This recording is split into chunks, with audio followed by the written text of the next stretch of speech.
There you go. And now we will move forward with the spreading of the ashes. So if you want to go ahead and Jesus Christ. There you go. My God. I know I shouldn't be laughing at a time like this, but holy you guys are fucking fun. Way to fucking just turn that knife and just Fabs. That couldn't be more true. Yeah, that's oh, that's funny. Real quick before we go, I just want to make a confession. I checked out after that first goal, so it was all a blur. There's a lot of smoke in my eyes. I kind of, I was working. I listened to the game. I'm here for moral support. I'm here because I missed Sunday, and it's not been good. I think I need this. I think I need this little powwow we're about to have. Oh yeah, Jake. See, the best thing about being a Benfica-holic anonymous. Well, I guess we're not so anonymous now, but it's that sadness doesn't have any age limits, so you can be sad at any age. Olha aqui Enzo Fernandez.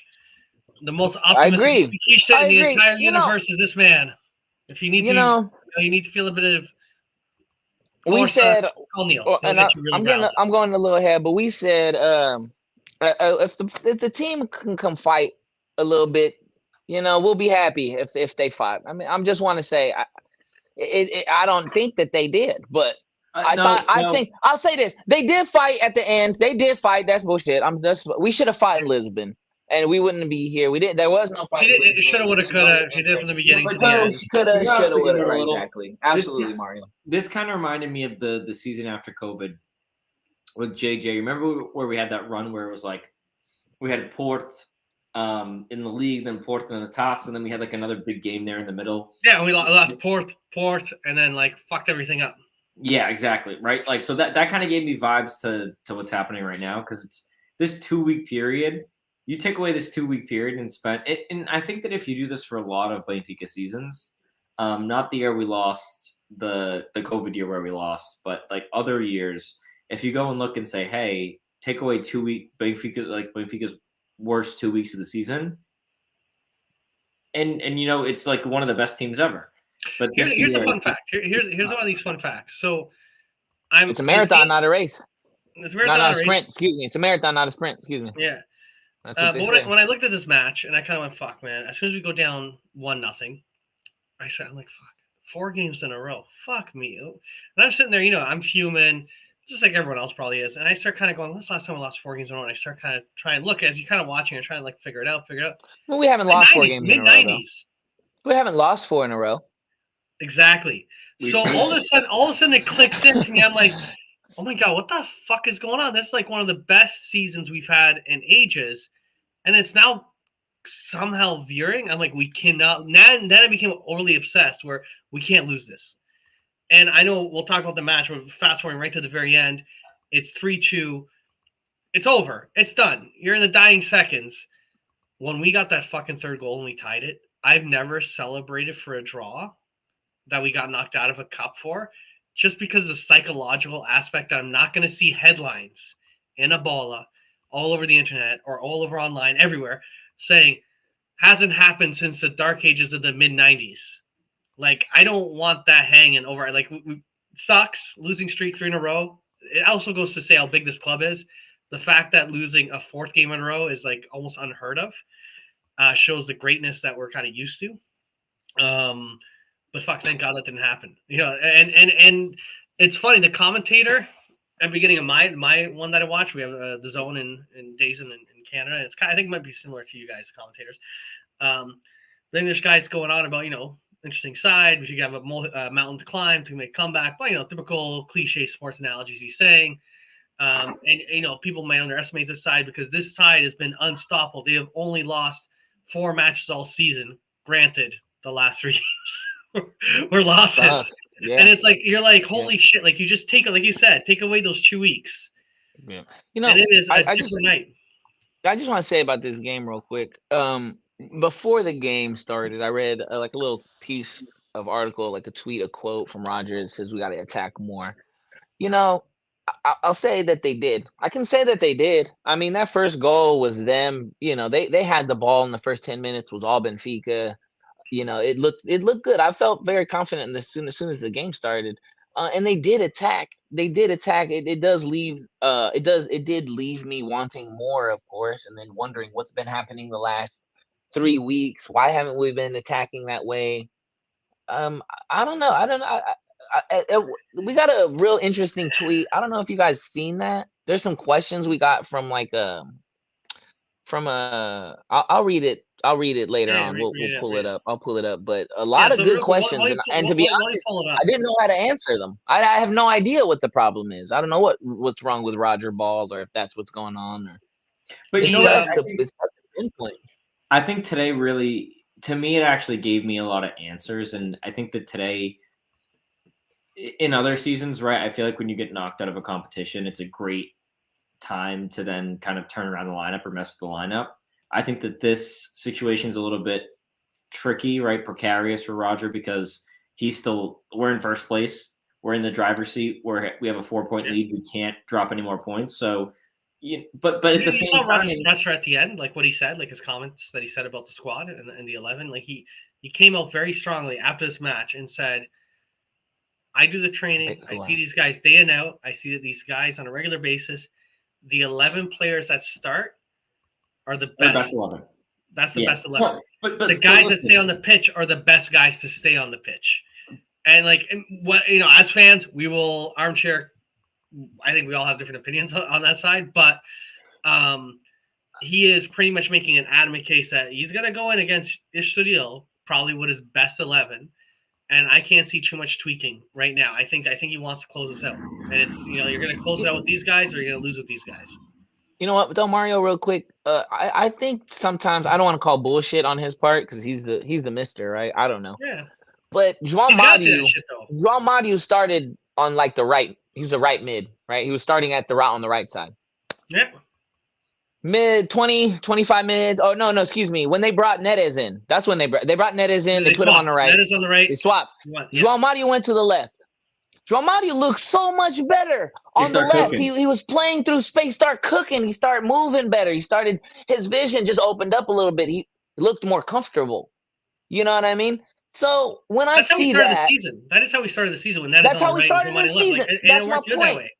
Yeah, and I don't know what's going on with Neres, but something's happening. I don't want to start. I'm not going to start a mini rumor. I mean, we only get I don't know how many people are watching this, but there's got to be something. It doesn't matter, Melo. It always percolates up. It always percolates up. Whatever you say is going to make it. It does always for every. You're right. You're right. It does. You say some shit, and a week or two later, you see a press announcer. It's like then you see it in the news. But Neres. He just is so. He's such a difference maker to this team.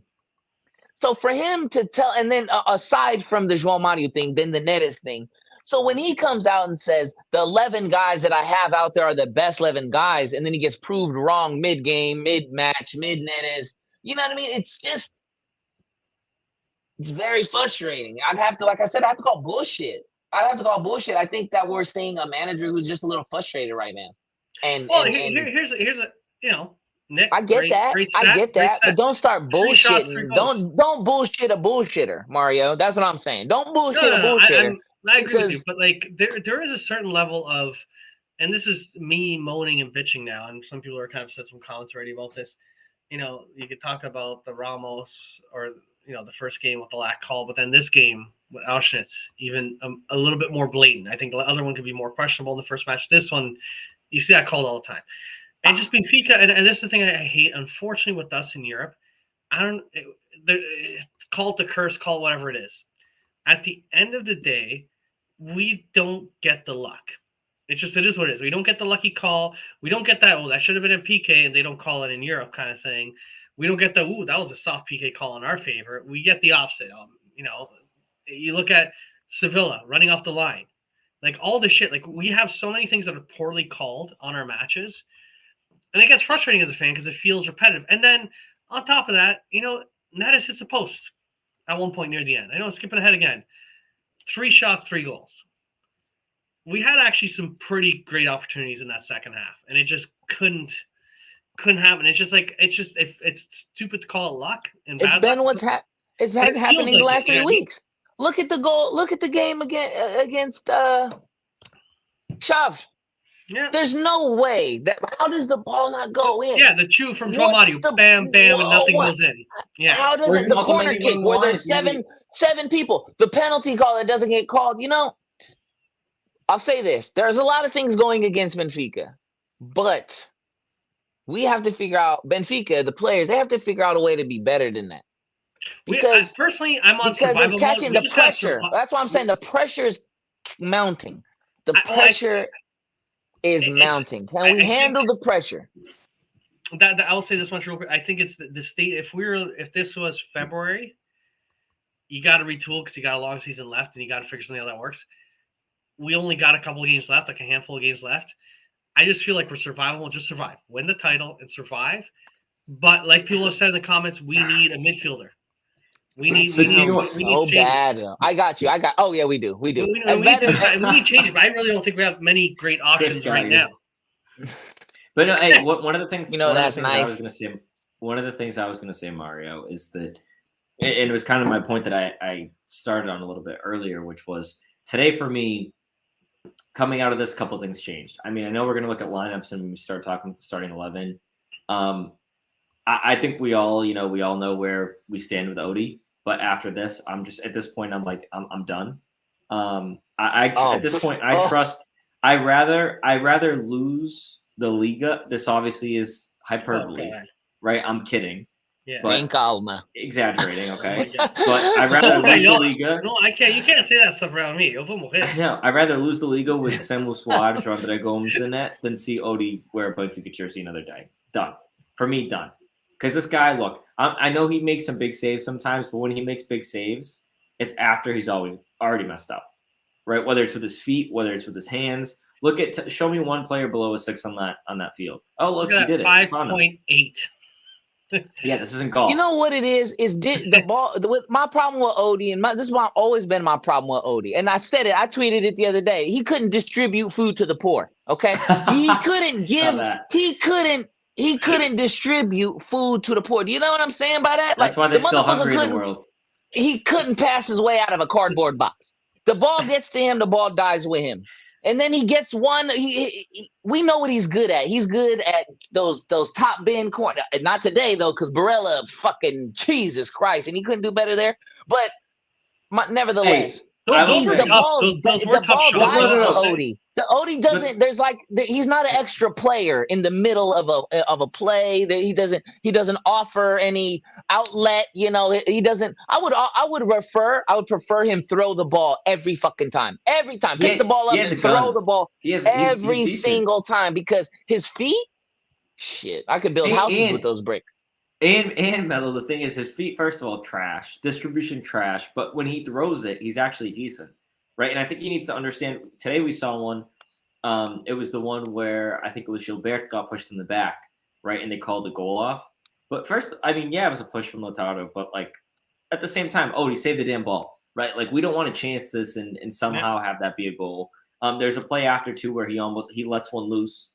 And then miraculously, Grimaldo or Otamendi or someone got to the ball, but he didn't catch it, and it almost went to an Inter player's feet. There were just so many things today I looked at and said, Odie. Don't think I forgot about this time last year with Liverpool, because Odie was a big reason why. Yeah, it was critical. Why exactly? Yeah. Right. What was a big reason why we were fighting from behind? But what I was if he kept it as high as tight as his barber does, we'd be all fucking good, okay? Because every time this motherfucker is nice every time, okay? But I don't care about that shit. I wonder. Do you think? I hope this is me, tinfoil hat making up shit. Benfica renewed Odie, and given the season we had, I know.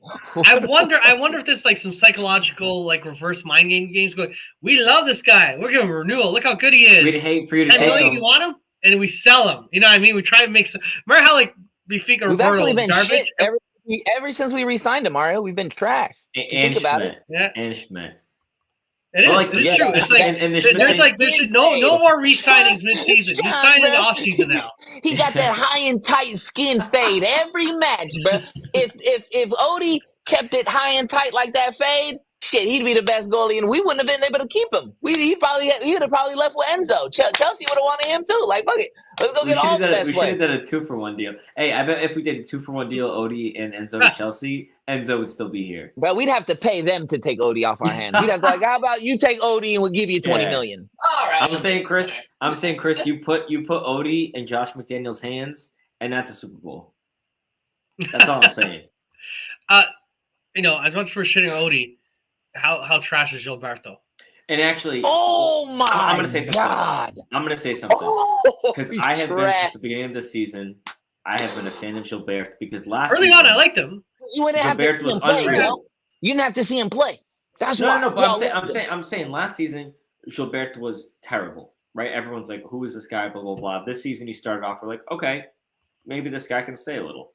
But one of the things that I was going to bring up is that today you could tell that Gilberto's a player that needs to be playing every single week. Even then, a lot of times going to put in a bad performance. I've always been a big guy for he fights for the shirt. Today was a day where I'm glad that Schmidt. But here's the thing: Schmidt did what he had to do. If he doesn't play Gilberto to start the game at right back, that's going to destroy the locker room. That's showing no confidence in your right back. You don't get Bob back for a couple more games. That's going to destroy you going into the deal.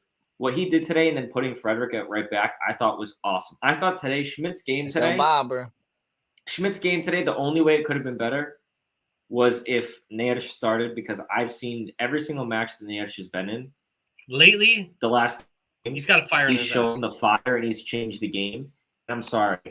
I know, again, ultimately he's the coach. He knows what's going on in practice. But I think that Neres needed to start because you saw what happened in the second half. He's the only player. Him and Grimaldo are the only two players in that pitch right now, and we don't have the starting 11 up, but if you just look at it, they're the only two players that can cut the field with one pass, right? And that's what we missed when we got rid of a guy like Enzo. Anyone that's a distributor or playmaker, we didn't get rid of him. Right. Right. Yeah. Well, we got rid of him in the sense that he was going to be back for the locker room and everything. We sold him. We did. I'm glad. You know what? Fucking. I'm good. Here's the thing, though. And you know what? Jokes on him. Jokes on Benfica for not preparing for that, because I think that to an extent we could have. I think the details of the payments and stuff are still kind of up in the air, but I think regardless, we should have had a backup, right? Whether it was even, we could have done recall Weigl. Weigl, you have midfielders, right? They're not the perfect pieces. But you could have just recalled the midfielder just in case. Joe, I think that's easy. Joe, I think that's easy to blame. I think that's the easy. I'm sorry, and I get it. I'm Monday morning quarterbacking. I just that's a sorry excuse, because you know what, and if you're in a Benfica kit, you should be up to par anyways. I know Chiquinho, right? He's not Enzo, but we make it seem like they didn't try to do everything they could to keep him to the last minute. We didn't lose him to the very last minute. I mean, there was option clause. And I don't want to get into this whole Enzo thing, but I don't want to make it seem like all of this is happening because we didn't go get a replacement for Enzo. That's not why. I think the idea that's is not why. Otamendi's been trash. Yeah. Rafa has been trash. I'm gonna say João Mario has been trash. Fred has been trash. I mean, they've been just trash. Like, you know what I mean?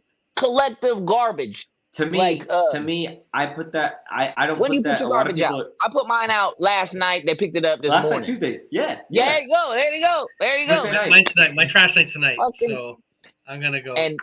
And we said too, and I see a lot of this Ba stuff, and bruh, SL Ba. What do we say? We've been calling. I went on a Ba rant. A rant. It's like, yo, the kid early in the season, SL Ba. That was the thing. And then when he goes down, the whole game for Porto changes. Hey, and that was a dirty tackle. We said that last show you were on Mello. That was the dirtiest hell tackle. Ristic, why not put Ristic? Do anything. Put Ristic over there. If you played Tavares, if somebody played Tavares at left back when he's a right back, like at least play. There's no way. Because Gilberto is like the Odie on the pitch.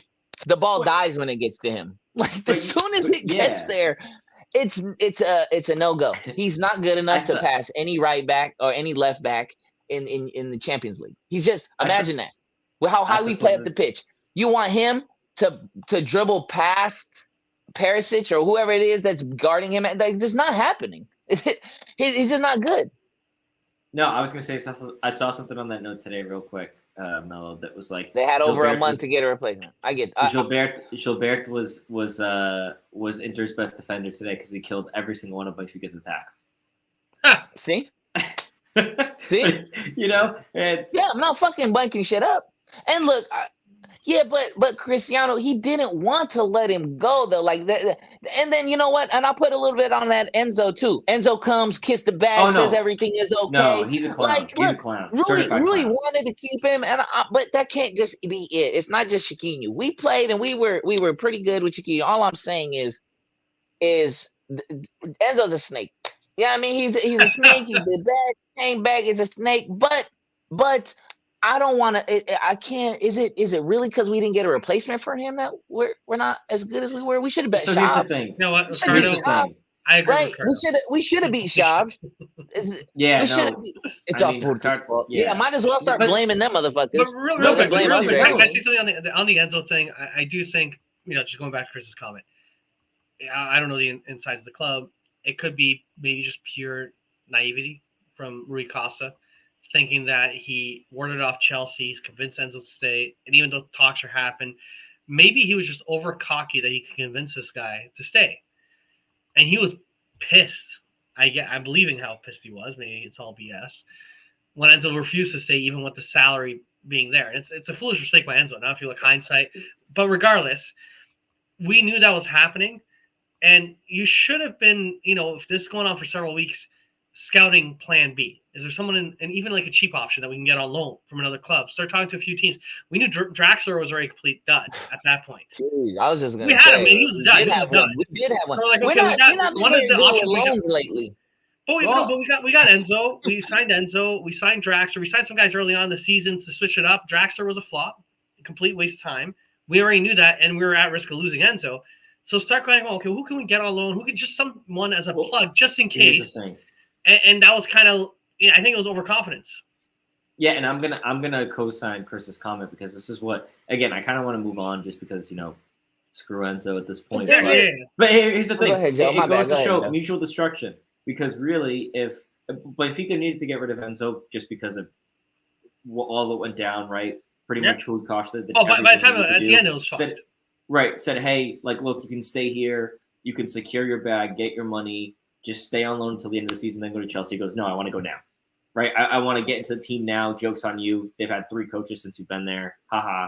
but joke's on us because if you're not going to see a Champions League for who knows how long. And guess what? And if he had stayed, this could have been a beautiful story. And I truly believe that. Here's the thing, right? In January when this happened, nobody knew that we were going to get Bruges. Bruges, yeah, but nobody knew that we were going to get Inter, and then possibly Milan or Napoli. I always said I didn't think Napoli was going to go through. I always thought we were going to go through and play Milan. If we played Milan, I think we beat them. Right? Obviously, I said the same thing about Inter, so what do I know? But ultimately, I think that this is our quote-unquote easiest road to a final. And I know Carlos and I were talking a little bit on Twitter about the whole luck thing. Yeah, whatever. And it is merit that Benfica is here 2 years in a row, right? But I don't want us to just get here. Right? This is the first year where you don't have to pull off a miracle against the City or a Bayern or a club that has more financial resources than you and should win. Right? This was the year where, in hindsight, if Kuikoc knew what was going to happen, right, in that Champions League draw, he would have put out money. But here's the thing. If he put out money for someone, we would have been pissed probably because it was going to be the end of the window. They knew we'd have the Enzo money. We'd have to pay up. Right? Unless we bought someone a little bit earlier or even brought back like a guy like Weigl who hasn't played in Schmidt's system. Technically he did at the beginning of the season. But I digress. I just go back to the Draxler. We knew Draxler was a dud. We needed a different attacking midfielder for depth. Enzo's our main guy. But planning. But you're gonna, but what happens though, guys, is you try to get you call a team, right? You're desperate for a midfielder, right? What do you think they're gonna do? They're gonna upsell you. They're gonna upcharge you. You're gonna overpay for a player that you might not want past this season. You know, we're talking about a replacement for this season, a replacement for seasons to come. Because who are we buying in January? No, that's what I'm saying. Like that's gonna take his space. Having a depth, that's something. Having something, right? You know what I mean? Because you look at right now the situation. Now it's too late. Now we're and the thing is, we can spend an hour on the winter window that's long gone. Yeah. Going back to the situation at hand, we'll talk about the game a bit more, but we got to beat Estoril. We got to beat Braga. We got to close this out. Just make it to the finish line. It's very janky, very nerve-wracking. We got 4 points. Believe in it. I hope the fans look at those games. The fans got to be that 12th man. Like these guys mentally are shook. We got to give them like a poke in the ass and reaffirm that it's good. We're going to win this. Close the deal. And then we can talk about transfer market. And I think there's a lot of shit we can do on that side. I just want to touch on one thing though. Given how poor Gilberto has been since Ba's injury, and that Ba's likely out at least till Braga, maybe I don't know if he's going to be back in time for Braga or not. Auschwitz did really well in that position. Now I also know that Inter, they were packing it in. They knew they felt like they had it, so they probably weren't going as aggressive. But think of Estoril. Estoril just wants a draw. They'll be happy with a draw. If they get a win, it'll be a miracle. They're not going to be flamboyantly attacking. Why not have Auschwitz again start on the right, throw Neres as a starter, and just fucking kill Estoril? Try to get a good win. Or Mario. Like, they're not going to – go, yeah.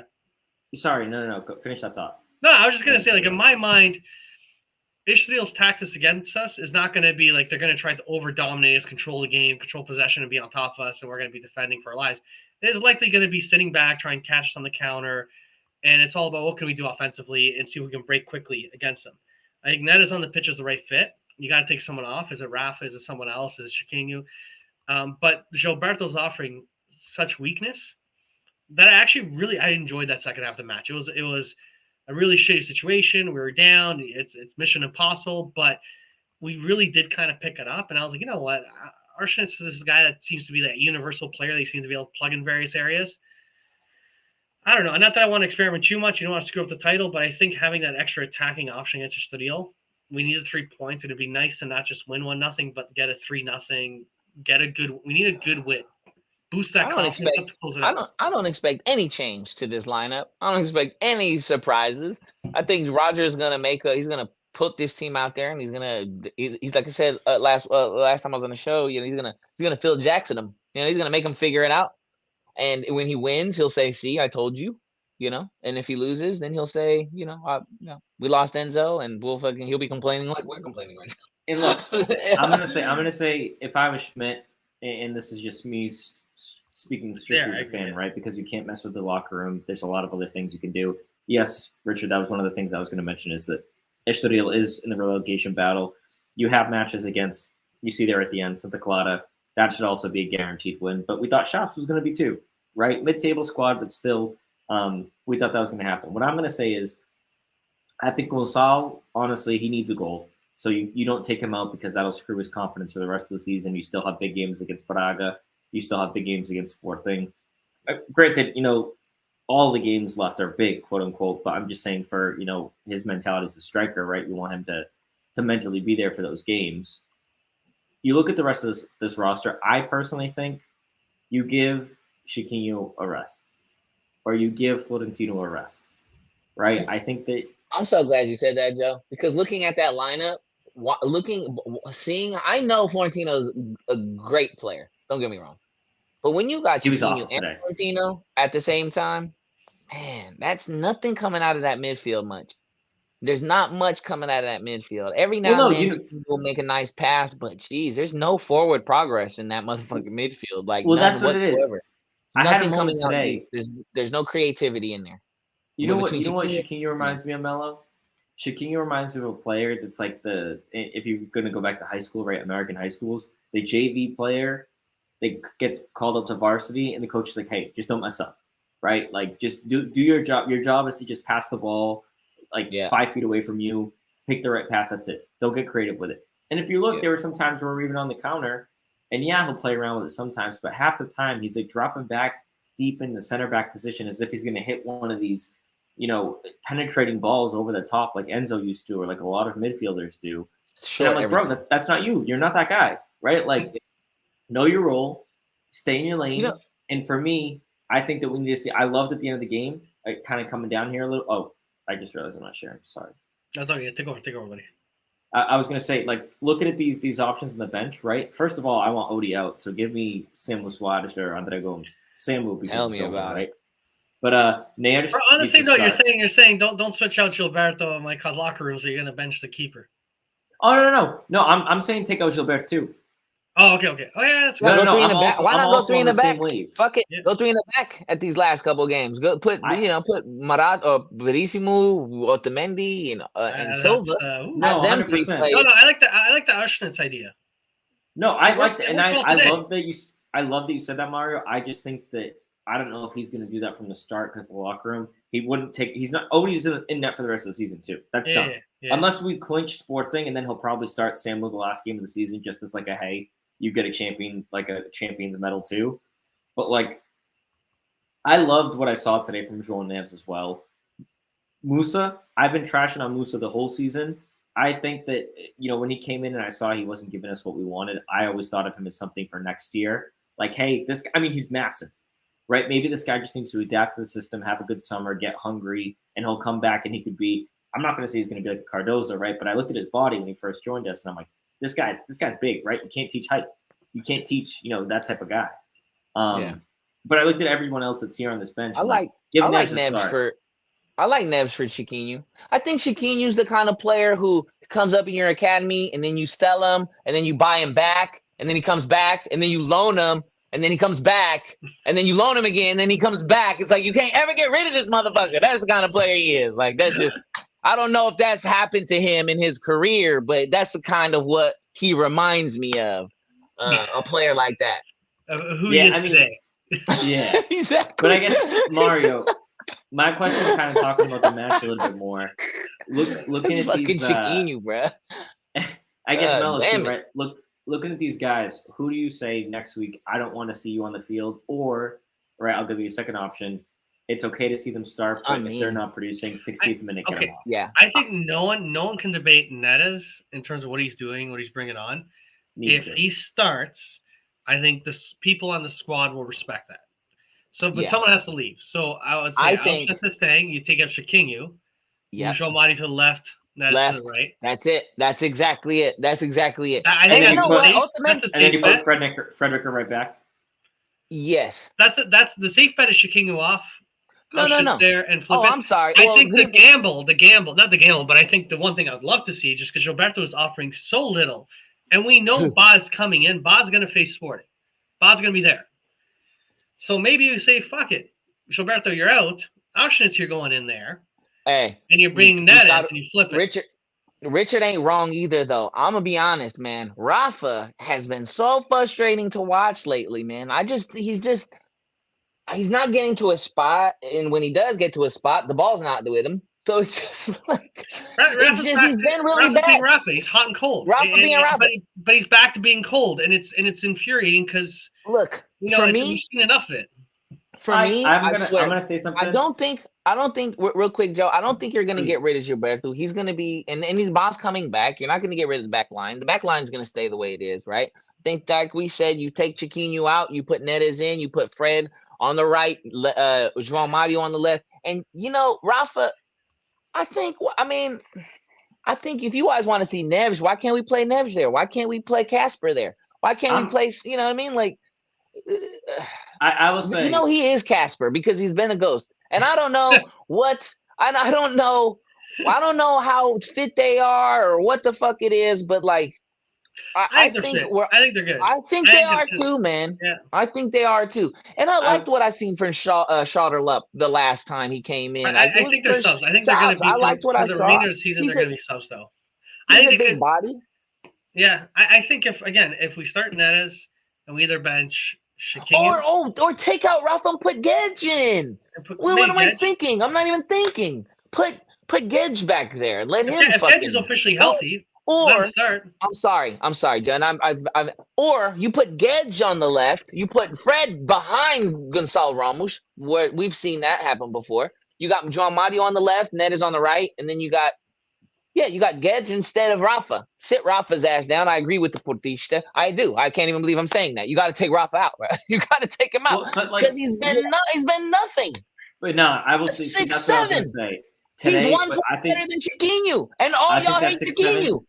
I think that 6'7" today is in a large part because of that yellow card and how SofaScore is always messing up. Like, I mean, no, I agree. I think Rafa today had a better game than he's had recently. God, Brian.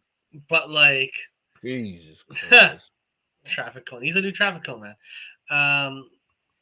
But yeah, I would. It's tough, man. I still go like Gilberto's offering nothing. I know he's going to be gone anyways as soon as Bob's back. So I just think that's like the least disruption to the 11 if he got benched. But okay, so wait a minute, Mario. I'm sorry. When do we play? We play Estoril and then who? Then Gil Vicente. Oh, which is going to be a tough game. Gil Vicente's got that hot keeper. Gil Vicente is going to be a tough. If you guys thought that it was hard to score against Chaves, wait till you play. But I will say, Gil Vicente, the one good thing is that we won't have to play against Tomás Araújo, who's been a mainstay in their back line all season because we loaned him there. And I'm 95% positive Benfica has that thing where, if they loan someone to a club in the league, they can't play against us. I know there's like a rule on that nowadays. Most clubs do that, and I'm 95% positive we do as well. But I just peeped out what our schedules were for the rest of the way. And I just like to say this. I looked at Blues' fucking schedule for the rest of the way. How does Benfica at the end of the year have Porto, Braga, and Sporting the last 4 or 5, like 4 or 6 games? And they have fucking they have Paços Ferreira, fucking Boa Vista, Aroca, Casa Pia, Famalicão, and Guimarães. I agree with Joe on the Famalicão game, though. I think that could be the trap game for Porto. What kind of draw? What kind of shit is that? No, but they already faced Sporting. Porto already did their mission. They're done their part. They're like at the end of the day, they had their hard. I know you play them all, but at the end of the year, at the end of the season, that's a tough gauntlet, bro. We've had Sporting at the end of the year every year for the last 3 years. We have Sporting at the end of the year. But put it this way. Flip around. If several weeks back we were playing Braga and Sporting while we were still playing in the Champions League, that is added pressure. If we advance in the Champions League, we'd be really fucking dying for pressure. But the fact that we're done, and now we're going to focus. Though. So there's pros and cons, right? When I'm sitting here thinking I got still because look, they're Sporting. It's a derby. You know what I mean? You never know. You never fucking know. The Braga, and then I just, that's crazy. That's a shitty draw now I think about it. No, again, Estoril. These teams are teams we should win against. It just given the funk we're in, I'm hoping not for a 1-0 win. Like we got to win. but I hope it's just a dominant win. Like we go. Okay, yeah, I think it's a home. I just want to preface this. We need that. Bigger field. It's a home. In no way do I think that Benfica's not winning this title. That's not on my. That's not a possibility in my mind. It's not. That crept into my mind after Not to me. I'm just saying that's how confident I am that we'll figure it out. Roger hasn't lost this team. This is not a team that has been lost. We still have good spurts of football. Good things happen today, even though we lost. Good things happen if the ball didn't hit the post. If they got a penalty, that I guess we missed out on a penalty that we haven't talked about. Maybe that wasn't called. It's just the way the ball bounces sometimes. You know what I mean? But I'm very confident I'm confident in these players. I think there's still a lot of camaraderie on this team. I think they're still playing for each other. I think just the right pieces got to come back. I think Ba has to come back. He's such a difference maker. Just speed. You can't teach speed, man. Speed kills. And they say that too. They say, what's the best thing against a good defense? Like speed. You know what I mean? If you're fucking fast, and even if sometimes you're just uncontainable. You know what I'm saying? You can't contain him. You know what I'm saying? So it's like, it's crazy.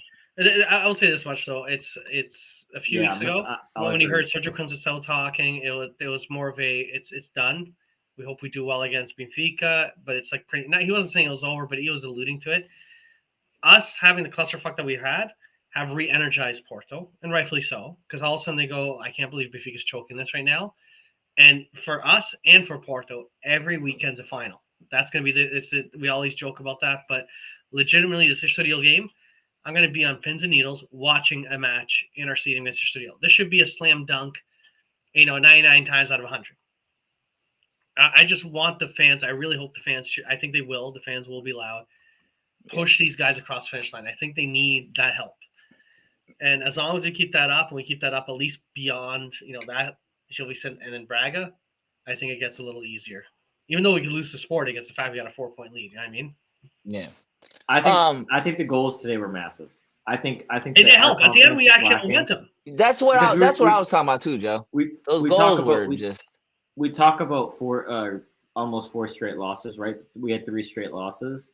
The only goal scored in that game was the own goal that Diogo Costa scored because it hit his back, right? Which still, whatever, it's a great header by Gonçalo. I almost want to call that a goal, right? Just because he forced the own goal. But essentially, you had 1 own goal in 3 games. And Inter were a team. The fact that you scored 3 goals against this Inter team, yeah, they kind of sat back. But last game, you also had the one. And there are so many things that I can think about now, just going back to the last leg too, where you had that scramble in front of the net where Grimaldo wasn't able to get it in, neither was Rafa. Then you had against Inter. Then this weekend you had the same thing with Romario in front of the net, no luck. Today Neres is the post. You have the no call penalty on Frederick. A lot of stuff, right? But they hired a Brucia again. They did it again. All I'm saying is that for me, I feel confident going into Estoril. I also, again, felt that way against Chaves and Inter. So, I'm the clown here. But ultimately, looking at these games that we have coming up, I'm a little bit worried about Gil Vicente if we don't score in the first half. Strike that. If we don't score in the first half, I'm very worried. Any game, really. Because you know how this Liga works. They get in the halftime, and then it's just defend the second half. But I think we could take Braga at home. I'm okay with Sporting. I still feel in control, Mello, but I will say that I'm a little nervous. I think it's fair. Yeah, I'm worried, bro. I'm worried but confident, like one of those, I don't know any better, but just to be confident. I just don't know any better. That's all it really is. I'm just ignorance. Ignorance is bliss. So as long as it doesn't, as long as it doesn't, that doubt doesn't start creeping in, and I'm good. It's good. What, to me, if for people like boxing and you're doing like a 12-round fight, I love boxing. It's you've won the 9 round. You're 9 rounds in, you've won it. You got it, and the other guy all of a sudden gets 3 good hooks in, and you stumble. The guy stumbles, he's wobbling. No, you want to hear a good analogy, Mario? This is like playing dodgeball, right? When you're in school as a kid, and you're in the team with 5 kids, and there's 1 kid left, but he's the nastiest kid, and you're like, "Oh, guys!" He quickly takes out 2 kids, and then he takes out 2, and then he takes out 3, and then it's 4, and then it's 1-on-1, and you're like, "Shit." We're not 1-on-1 yet, though, man. We're we still got me and wow. Yeah, we got plenty of time. Hey, real quick, guys. So somebody reached out to our Twitter. account sent us a DM, and this shit is crazy. Did they want? Are they offering nudes again? No. I declined the last time. Not falling for that trick again. I didn't really read through it all. It's a lot of questions. I thought I'd shoot them out to you guys and you guys in the chat. Rapid fire questions. I like this. Okay, good. You guys can answer them. As you see fit. All right. So his name is Curlin. All right, this is a pretty cool name. At United Ramos. All right. So I don't know what that means, but I think he's got his eye on our guy. I think that's what that means. I think that's what that means. But so he sent us hey, can I ask you guys some questions about Benfica? I'm like, yeah, sure. We'll try to answer. And he sent a fucking, look at this shit. Like he sent a paragraph. Look at it. Oh shit. Like, look at this. Look at what this. The hell? Oh, wow. Is that you or our DMs? I haven't checked our DMs in a while. That's our DMs. That's our DMs. That's ours. That's us. So his there he is. Look at this guy. Yeah, man. He says, he thanks a lot. We'll do in one message. Okay, great. Now he starts off terrible because he starts off with JJ. So that's why I didn't read the rest. So I was like, I'm not reading the rest of this shit. He's already asking me about JJ. I fucking forgot. Okay. That's why he got blocked off our account. That's why we didn't talk about it. But anyway, he says JJ's comeback season. Okay. And 2 trophyless seasons. Okay. Jesus Lord. Okay. It says why, and this is funny.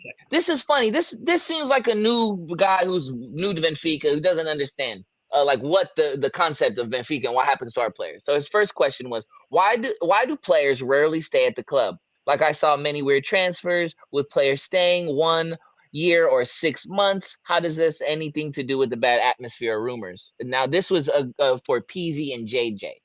So I think he's been watching a lot of BTV. They've been doing a lot of memories and things. But why do you guys think players rarely stay at the club and a lot of weird transfers? Like you guys got one guy. There you go, right there. There you go, perfect. So okay. Let's make this rapid fire because he has a lot of questions. And he says English is not his first language. So the guy's trying to. He's doing better than me. He's doing better than me. Real quickly, just keep it quick for me. I'm just gonna say, partly was club structure, old president, how we were running this team. We're flipping and wheeling and dealing. That was the old mantra. Maybe it's still the current mantra. We'll see. But there was a structural issue in terms of a shotgun approach where we signed a lot of players, shooting for diamonds. New management came in recently, new president. And he came in dick swinging, his dick swinging, and that's what it was. And he did a clean house. His best friend said, "Hey, I got $100 million," and JJ says, "I know how to fuck that up. Don't worry about it." And he fucking fucked it up. That's what that president was on the outs, and it was like a panic shotgun. Here's some cash, spend. And he blew it up. New president comes in, is cleaning house, and that's kind of what we're in the process of right now. Anyone else like an Enzo, it's really just buyout clauses getting hit, so we can't do nothing about that. But I think it's a clean house is what we've been doing the last 2 transfer windows to shuffle it. And this is still, for everyone here, in my opinion, this is the rebuild year. We got Schmidt. It's the first full year. Rui Costa is like letting some signings happening, doing some things in the summer, things of sort. This is that rebuild year. So let's see.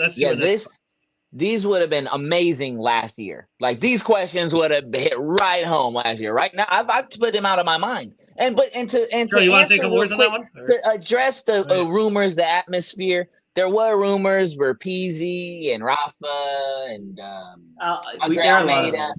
There was a lot of rumors that there was a lot of things going on in the clubhouse. We don't know. We can't really call it for sure or not. But it seems like it because they're all gone but Rafa.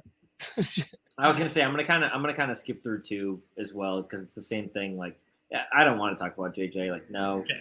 Why didn't it work for JJ's comeback? Because he's an idiot, and I'll leave. Yeah, the game has passed. It's not. It's the tactics. The Portuguese league has passed him up. I think the Portuguese league. And he's losing to Turkey too. I think the Portuguese league to work. And you know what? We get a lot of shit, and people talk a lot of shit, man. But I think the Portuguese league is getting better. It's just there's a lot of talent poached out of this league all the time, man. And it's just JJ came back with too much expectations, and he thought that he was the savior, and he wasn't. At the time it passed. And we didn't have the love for him that he thought we did because we were ready to. Like he says, everybody wants to crucify JJ, right? Okay. So this one here, question 4. Let's go for it. Hell no. We don't accept the recruiting model. Obviously not. Anyone that's do any of us make money from this club? No, it's the contrary. We give money. I'll add this again. Former administration, how they're running the club. I'm very curious to see what Rui Costa. He has got a lot of money in the bank from Enzo in Champions League. He did deploy some of it this season when we got Bob. Gonzalo Ramos will be your first example. The players that we signed this summer were interesting players. We got some neat talents with some of the Darwin money. Now we got a lot more money coming. I'm curious to see, because what we want to see as fans is reinvestment back in. Time to sign some better talent. So when you look at it just real quick, actually no, I'm not even going to talk about the transfer window because we'll do that at the end of the year. But we have that. We have a lot of positions low key to fill up. So even if that money is spent now on consistent $15-20 million players, that's a lot of money in Portugal. Keep in mind, Darwin was the most expensive player ever in Portugal back in 2020 for $24 million. And that was right, and we're still finding talent. And Benfica is always going to find talent. We're always going to find talent. Because they're going to come to us. They're going to come to us, right? And they're going to see and you know what? Real quick, speaking of the recruiting model, we're mad about it at what happens at the end, but you have to be appreciative. Appreciative of it, because you get to see all these great young players come up in your squad and you're proud of them, and it's a win-lose situation. You know, I mean, like that, as is life. But I do like the recruiting model because I always have this, and as far as recruiting goes, I always have it in my mind that Benfica will find the next big Benfica star or big European star. It will happen because it has happened. We're just a different club in terms of doing it. Real quickly, can I just do a quick sidebar? I don't know if you guys heard this comedy show with Jorge Jesus. So he was playing coy about renewing with his Turkish club, and he was getting cute, and then he started kind of acting like Flamingo were courting him, and so Flamingo respond with announcing, no, we just signed a new manager. We don't know anything about Jorge Jesus, and just threw Jorge Jesus so hard under the bus and left him standing, and now he's like enemy number one in Turkey. I just want to also touch on this. So this guy clearly might not know. We have no owners. The fans run the club via member socio. We elect the president, board directors. There's some people that are involved in what they call SAD, which is an investment component. But it is really on us as a club. And more recently, guys like Darwin being sold and now Enzo, it is via the buyout. It goes back to the club in various ways. And we have a very large club with a lot of money, and people have different opinions, but we do spend probably far too much, in my opinion, on a lot of other things. Just what we call them, basketball teams, roller hockey teams, Suecas, your dominoes, your go-kart team, whatever the heck you call it, the donkey riding club of Villafranca de Xira. We have too much of that stuff, but there's a lot of stuff does not self-suffice. It is funded by that stuff, so I think we overfund side projects. But you know what I would love? To get rid of a couple things and then add baseball. That would be great. Benfica baseball. Oh, European baseball league. That's shit. That's dope, man. Italians, you see the Italians out there in the World Baseball Classic? Okay. First of all, every time.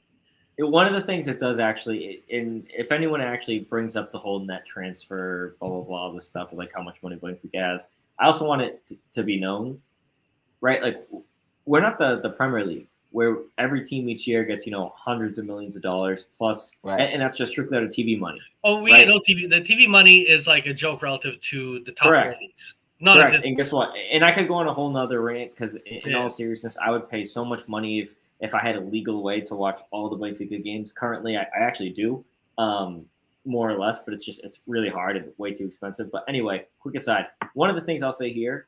Right, I stream it. A lot of this money, people don't understand until they fix that. Right, we are not a British club, right? We are not like a lot of these clubs that it's just a male football team. We have hockey, volleyball, basketball, futsal, swimming, track and field, surfing. May I go on? The Red Bull event that happens every judo, badminton, beauty pageants, right? Tennis, rugby. Vinho, yeah. Homemade Vinho, best homemade Vinho. Right. So we have a barbershop. Yeah. But like, we have a couple stop signs. Right. And the state got a restaurant business.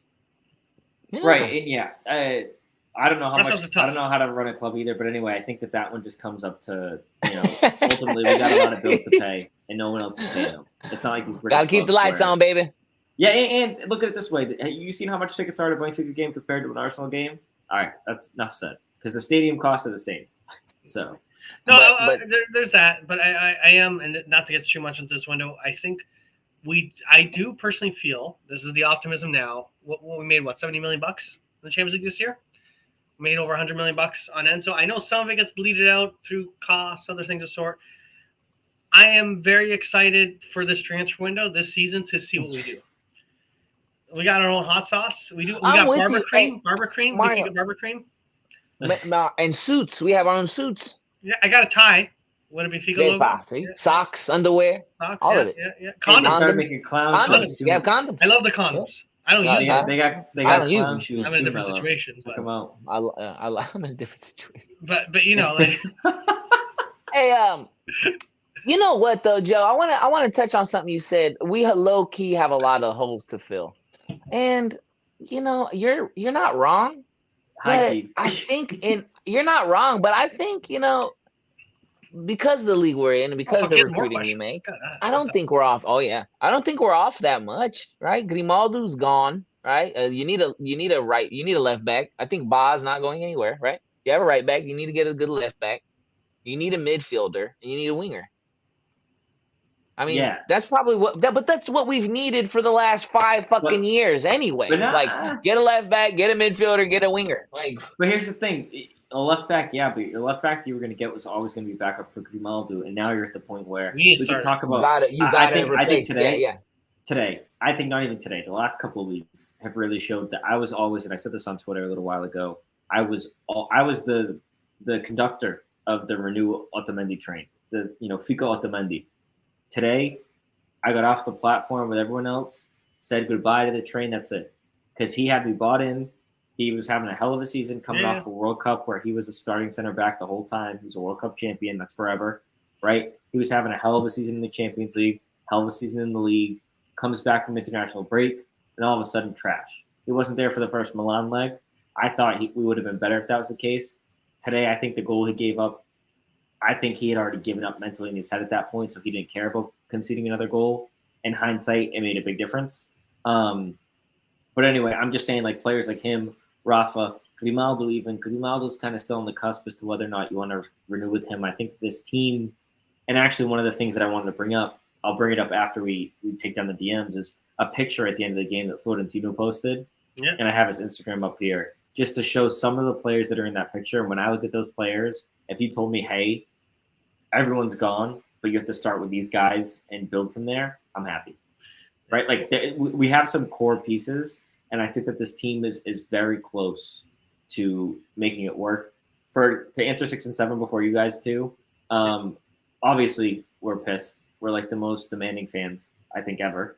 And yeah, there's a massive atmosphere and pressure. Like those are just, I don't know who the kid is. He seems like a nice kid, but definitely not a Benfica fan. The real quick, what I'll add to that is, and again, it's a fan-run club, so at the end of the day, we just get mad at ourselves for the situation we put ourselves.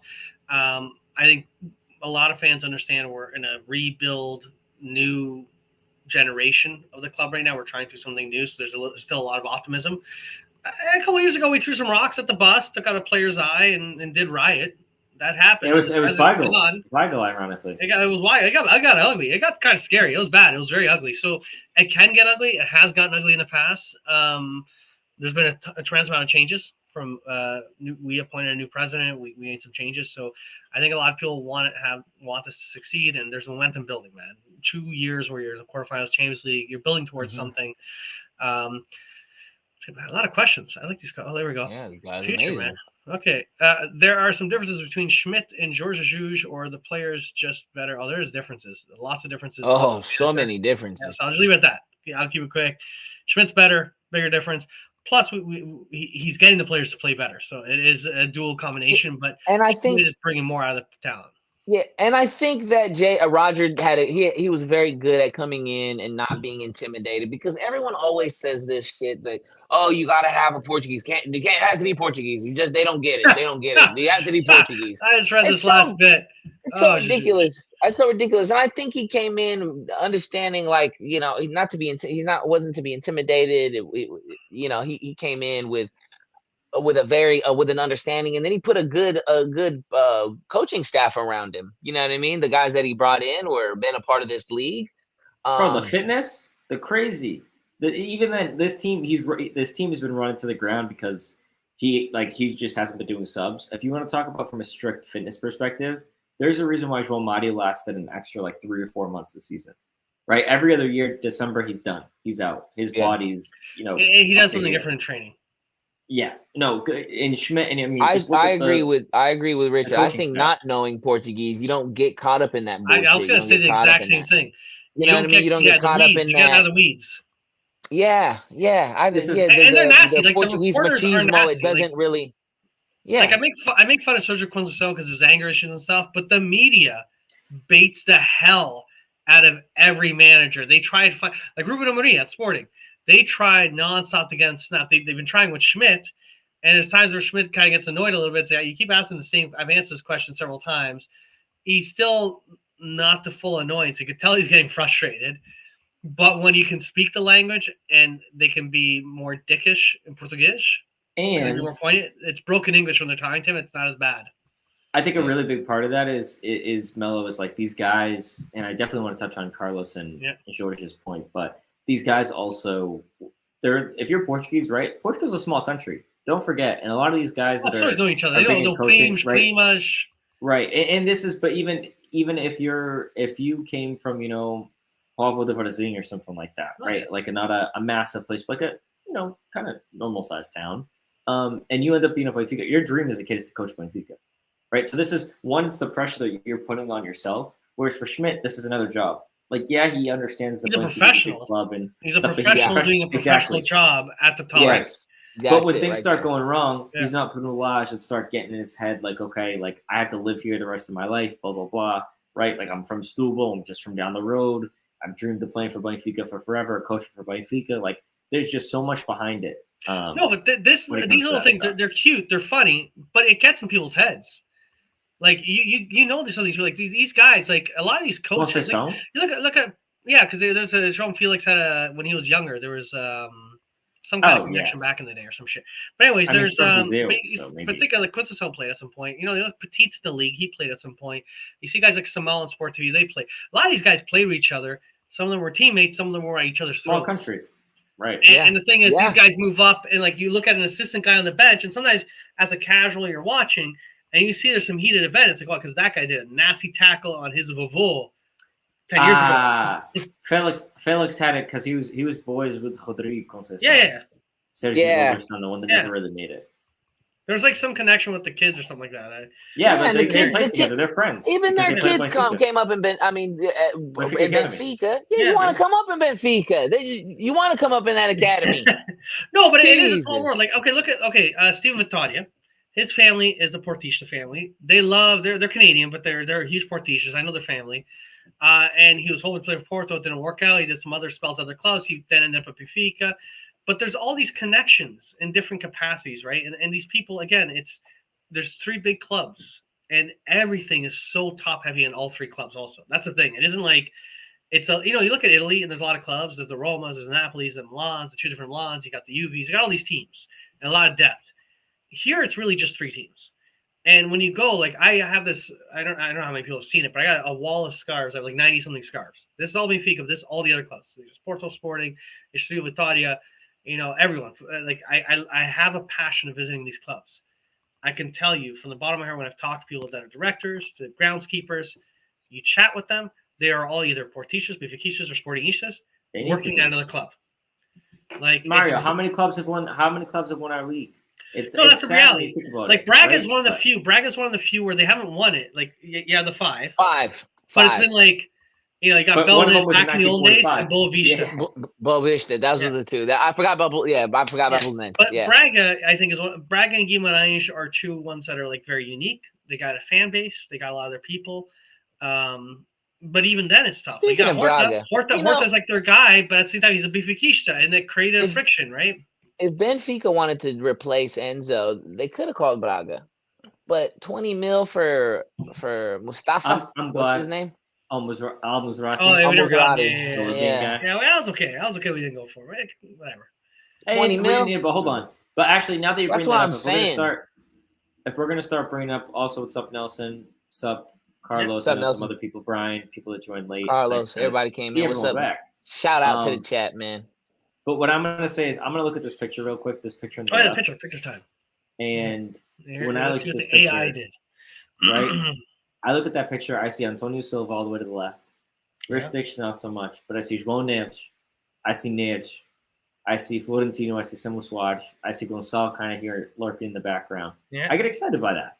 And I'm thinking to myself, when the match ended today, and towards the end of the match, I said, which is the case for everyone, right? For some of these players, it's going to be their last game playing for Benfica in the Champions League, right? Last time they'll see this jersey with this badge, done.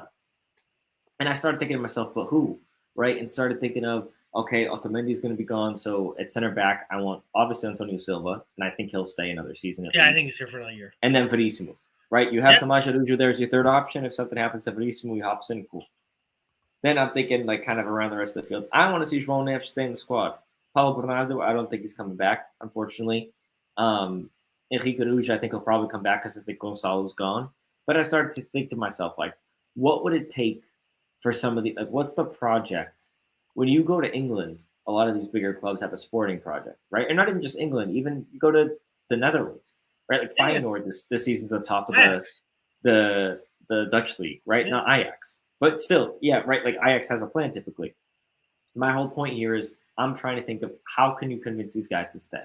Because for me, it's look, you approach all the Seychelles guys, Gonçalo, and the guys in this picture pretty much, right? Like if you look at this picture, except for Ristich, Rafa behind him, and Neves, they're all guys that have played in Seychelles. Okay? And so you approach them and say, guys, we're building something special. Personally, I'm rooting for, unless at this point I don't care, let City win the league. If City win the Champions League in the league, I think Bernardo was one step closer to coming home. You say, look, Bernardo, we're going to give you the captain's armband. Take the squad. It's going to be you and all the kids, right? And then we start building out from there with these bigger pieces that we need. But like you said, to your point before, Gilberto, not an academy guy, not a good player, get him out. Chiquinho, maybe he's one of the few, right, that you can't switch up the squad all of a sudden, and he's Portuguese, so it helps you in that respect of the locker room and everything. You keep him, but like some of these other guys just got to go, man. Well, it's always been the balance, and just to go back to the squad, I think it's always a balance of guys that are older, that are interested in a last hurrah, that we can maybe get more out of them. We got more out of Jonas. People thought Otamendi was washed up. We got a lot of Otamendi. I think that's a player too. Yeah, I think Otamendi's a player who's got to go. If we could do that, it'd be amazing. We think João Gonçalo. Oh, sorry. No. I thought I made that clear before, but yeah. And it's sad. But then the youth projects, I think Richard's right that these guys are going to want the big paycheck. I think the one thing that we have going for us, to be honest, that is an advantage over some of the other Portuguese clubs and the Dutch clubs and many other clubs that are in the same position as Benfica, is we could seriously turn around to Antonio Silva. If Antonio Silva is saying, I had a good year, can I leave? He won't leave. He won't leave, but we can actually send down and say, hey, Tony, relax. You're going to play another year or two with us. You see Ruben Diaz, you're going to get the big bag. Right now, you'll get a bag that looks big, but it's actually small relative to what you're going to get. And it isn't just talk. We have proved that time. In the last few years with all these guys, we have proved it. And I think it warrants retaining the guys an extra year or two. And that could help. That could be the project right there. So you have some older guys, you sign some other guys that are promising. But I do think the money we're bringing in, I think we can spend a bit more than normal. Yeah, I think too, Mario, we can't be a slave to the money either, though. And I like convincing them, but they're in the contract. That's my point. That's where I was going with it, brother. That's exactly where I was going with it. We got the buyouts. You treat them like I hate to say it, they're livestock. All right, that's what it is. You sell as it comes. They're employees. But you treat sell them as such. Not because you need to sell. You sell because someone pays you top dollar. Or they triggered. I'm gonna take. You signed Florentino's $100 million contract, $100 million buyout.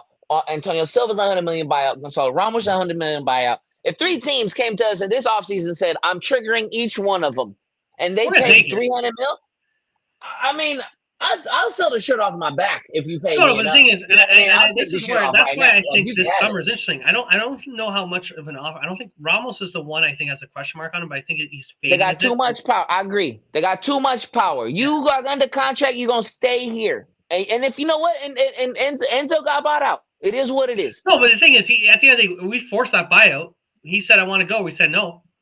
I'll say something right now. Tino has been looking a little. I saw Carlos made this comment earlier. It's I agree. I think simply an example. But Tino, simply an example of for me. Every. For me, what I was going to say, Melo, is I actually think that Tino is a phenomenal player. I don't think it's a secret that he's my favorite player. But I think I've been saying that for a couple of years now, right? Since 2019, really. Since that Conquista year, I've just been. I also kind of, his uncle worked at a deli that I used to go to, so we were kind of like boys and talk about Tino. But I think that there's a massive player in Tino, but I think that he's a player that might fly under the radar. And I think what Benfica needs, if you look at a lot of these clubs, right? Like I just want one player, right, to stay at this club for a long time that is at Benfica's level. And I will say a lot of people, this is controversial. Like another Luizão. We need like another guy that's like a good quality player that is unreplaceable that we don't sell. Right, and that's tougher nowadays. But I think that in all seriousness, and this is very controversial, obviously, because of his attitude and everything, but if you re-sign Grimaldo, and Grimaldo is one of these guys, to me, I'm okay with that, right? I prefer that it's someone like Tino, right? If you have Tino be like the guy that's, Tino's been in the Benfica midfield for years, he won't leave, or somehow we get like another. If it's Antonio Silva, I don't think so though. I think Antonio Silva. I think a lot of these youth products that haven't kind of plateaued and then started to come up again. Tino, I also think these kids are and then he started to fall off. I think the Shishal, that's what I mean. Shishal guys they are very much on they're looking at the big bags, the stars. They're gonna do what they want to do. To them, they've spent the 10 years at Benfica. You know what I mean? For these kids, like that's one thing we don't understand. Sometimes it isn't like we bring a guy on and we want him to stay on. They've been here 10 plus years. And I know it's not really. Yeah. Oh yeah, sorry. I saw Nelson in St. Louis. That could be wrong because he can stay for a while. Rafa. Look at Rafa. You gotta treat him right though, man. You gotta treat Neres right, man. We've been rocking the bench. That bullshit about him not being the best 11, a part of the best 11. That's some bullshit, Melo, Roger. He came in with attitude issues when he was at Ajax. That's why he ended up at Shakhtar. Right? Like, I'm sorry, but you don't go from Ajax to Shakhtar unless you got some serious issues. But also too, because sometimes, look, Richard said it, and he's right. Players do have too much power, but also, look, I don't need you to have a good attitude as long as you're listening to the instructions and you're contributing to the team. I don't give a shit if you're an asshole after the game, during the game. You don't have to be a nice man. I don't give a shit about your shitty attitude, but you're producing. And coaches, managers, grown men, they need to learn how to deal. Like, you can't change a person who they are. If you're an asshole, you're an asshole. That's it. I mean, like, it's not him to change Neres. It's him to manage Neres. Manage his fucking his anger. Channel it in the right way. You got a firecracker. Let him blow. Let him fucking light him off. Don't sit him on the bench. Don't sit him on the bench and then bring him in with 20 minutes to go. And then he's the best thing that's happened in the last 70 minutes. It's not fair. I'm not saying that he should be able to act any way he is, but Roger needs to. If you can't manage that, then that's a red flag. You can't manage a player's fucking attitude. You can't motivate him enough to put him back in the lineup. Hasn't he went through enough already? He had the lineup. I don't even know. The only reason he lost his job was because he got hurt. Yeah. And then Arsonist came in, and then everyone loved Arsonist, and then he kind of got lost in the shuffle, and then he's back. But I don't understand. You gotta learn. You gotta manage him. Manage him correctly. Use it. That's so bullshit. If you're just sitting him on the bench because you're mad at him, like that's bush league to me. But there might be no issue with Neres. Like, it honestly be like, you're right. This is the guy who first, and that is his earning, right? And the other part, I think this also goes back to having, and I think Otamendi is on his way out, and I don't, even if he stays, like he's on his tail end, this is where the Bernardo Silva would be amazing. This is La La Land dreaming, but having an experienced player that carries a lot of clout helps stabilize some of the egos. Like when you have those guys on the squad, you have to have the right person though. Like if we did get a Bernardo Silva, I thought those Shishal guys would look at him and go, "Fuck, okay, I'm gonna listen to this guy." Yeah, He did the and guess what? I guarantee you bring in Bernardo Silva or even a João Cancelo on loan, right? Yeah. Bernardo Silva, I think, would be more of a permanent thing, but because I don't think City would loan him. But whatever. And I don't even know if Cancelo is going to get loaned out. But long story short, if you're bringing a guy like that, I'm sorry, no one's leaving in January because they know that's title tap, right? So like there are players. I think that Enzo looked at this team, not to bring him up again, but I think they looked at this team and said, listen, and I think it's pretty rare for a guy to leave in January, right? Yeah. Enzo's case is very rare. This World Cup doesn't happen. A lot of different things are going to happen, but and I agree with you there, Deep. But long story short, you lost Witzel like that. Yeah, but like there are players that if you bring in a player like that and you're like, damn, we mean business. Like even when we brought in Darwin in his first year, he wasn't great. People are talking about him going to Real Madrid for like 80 million when he scored that hat trick in the Europa League, right? And like just when he started popping off, the same way that people do, like all these crazy numbers get thrown around. Ultimately, if you build a team, this season we had a team. Right, it's pretty rare, but in the last couple of seasons, we've had a group of players. But this year, we had an actual team, but not really. Right? And I think that you're a couple pieces away from being able to convince any player to say, "Guys, come." This is the first like Schmidt season and the first like full season Rui Costa.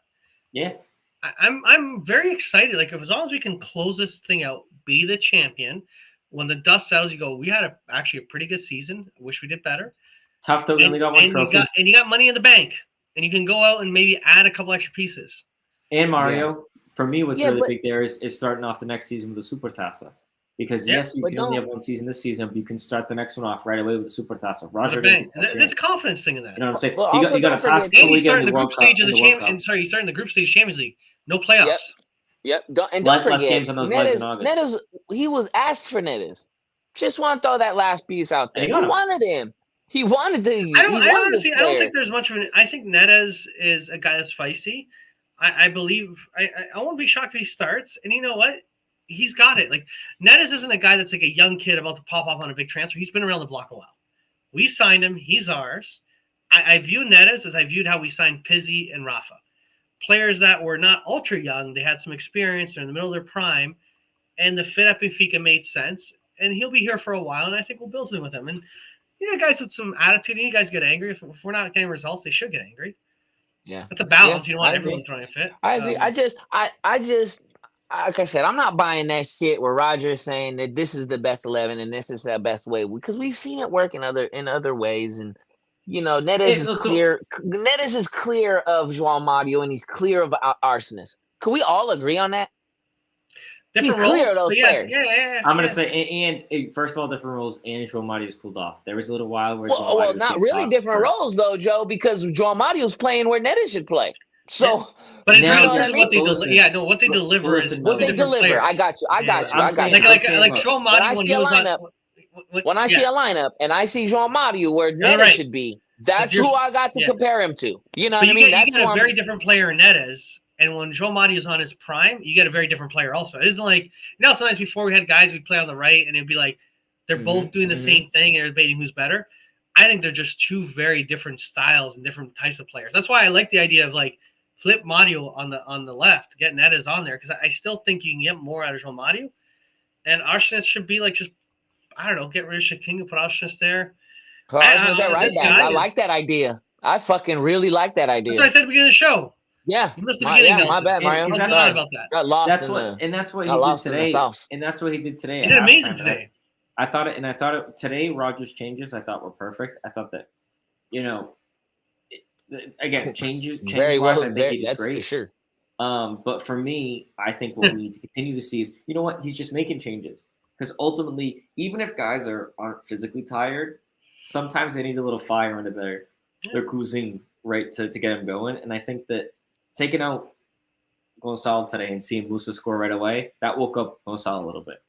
Right, he's going to be hungry next game. Taking out Rafa and seeing us score 2 goals, just those types of things. I think that the problem in the last couple of games, yes, has been the starting lineup, but it's also just Rogers' unwillingness to mess around with the players. And I think ultimately, even if, again, he knows what's going on behind the scenes, maybe he's just been dealt a really shitty hand. But I think he needed to move players around and just play Andreas, play the Bacalhau brothers. I want the next game against the Estoril, what I think is going to happen, I think we score an early goal. If we're up 2-0, Roger, in the second half, I want subs in the 60th minute. I want to see players get more confidence. I don't want to see this where, unless even when we're at 3-4 up, we're not making subs. We need some subs, man. We need these guys to be fresh, and we need multiple players in case someone else gets hurt. We need players to already be in rhythm. And Joe, what you said though too is very frustrating when you said a player needs to see someone come in and do something. Well, it's hard when your job isn't it. There's no threat, right? No matter how shitty you play, no matter how many bad passes, no matter what, you're gonna line up the same way he's been lining up since fucking the first international break. You know what it is, Mel? And we've been rocking it ever since. So you ever been to the post office? You've seen those lines because they know they're not getting fired. Right? Oh yeah, for sure. There's no time limit. This ain't the drive-through where you gotta fucking get the cars back. It ain't getting fired. No. Yeah, it ain't take your time. Take a break. Take a lunch break or two. Let's you guys want to do a Charisse or anything like that? Yeah, let's get that going. I'm fucking starving.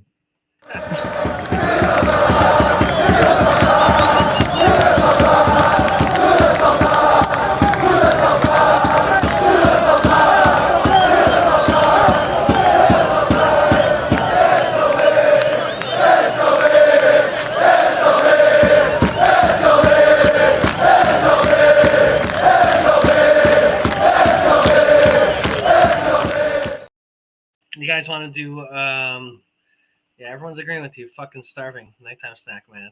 And also I completely forgot it was 10:30. I need you guys forget it's 7:30 where I'm at.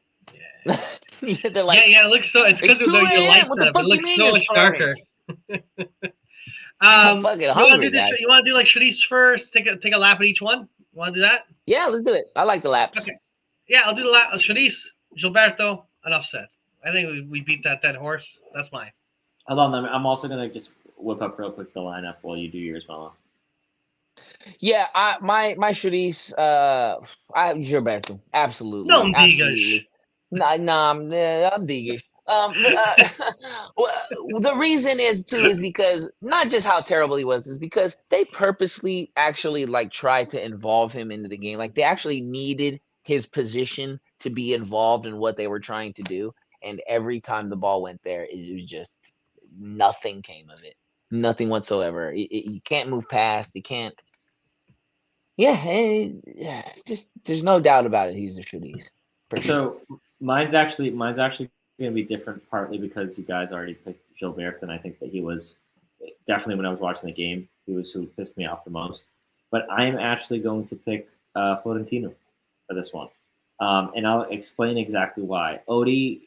Yeah, I was pissed at Odie for a lot of reasons, but ultimately I think that, and I think it's just a culmination with Odie where he hasn't made saves in a long time. I was debating about doing Odie, but yeah. I'm trying to think of how many games where he hasn't made the save that we need him to make. Yeah, he makes some saves when we need it, like against the Schaff's game. He made a couple big ones.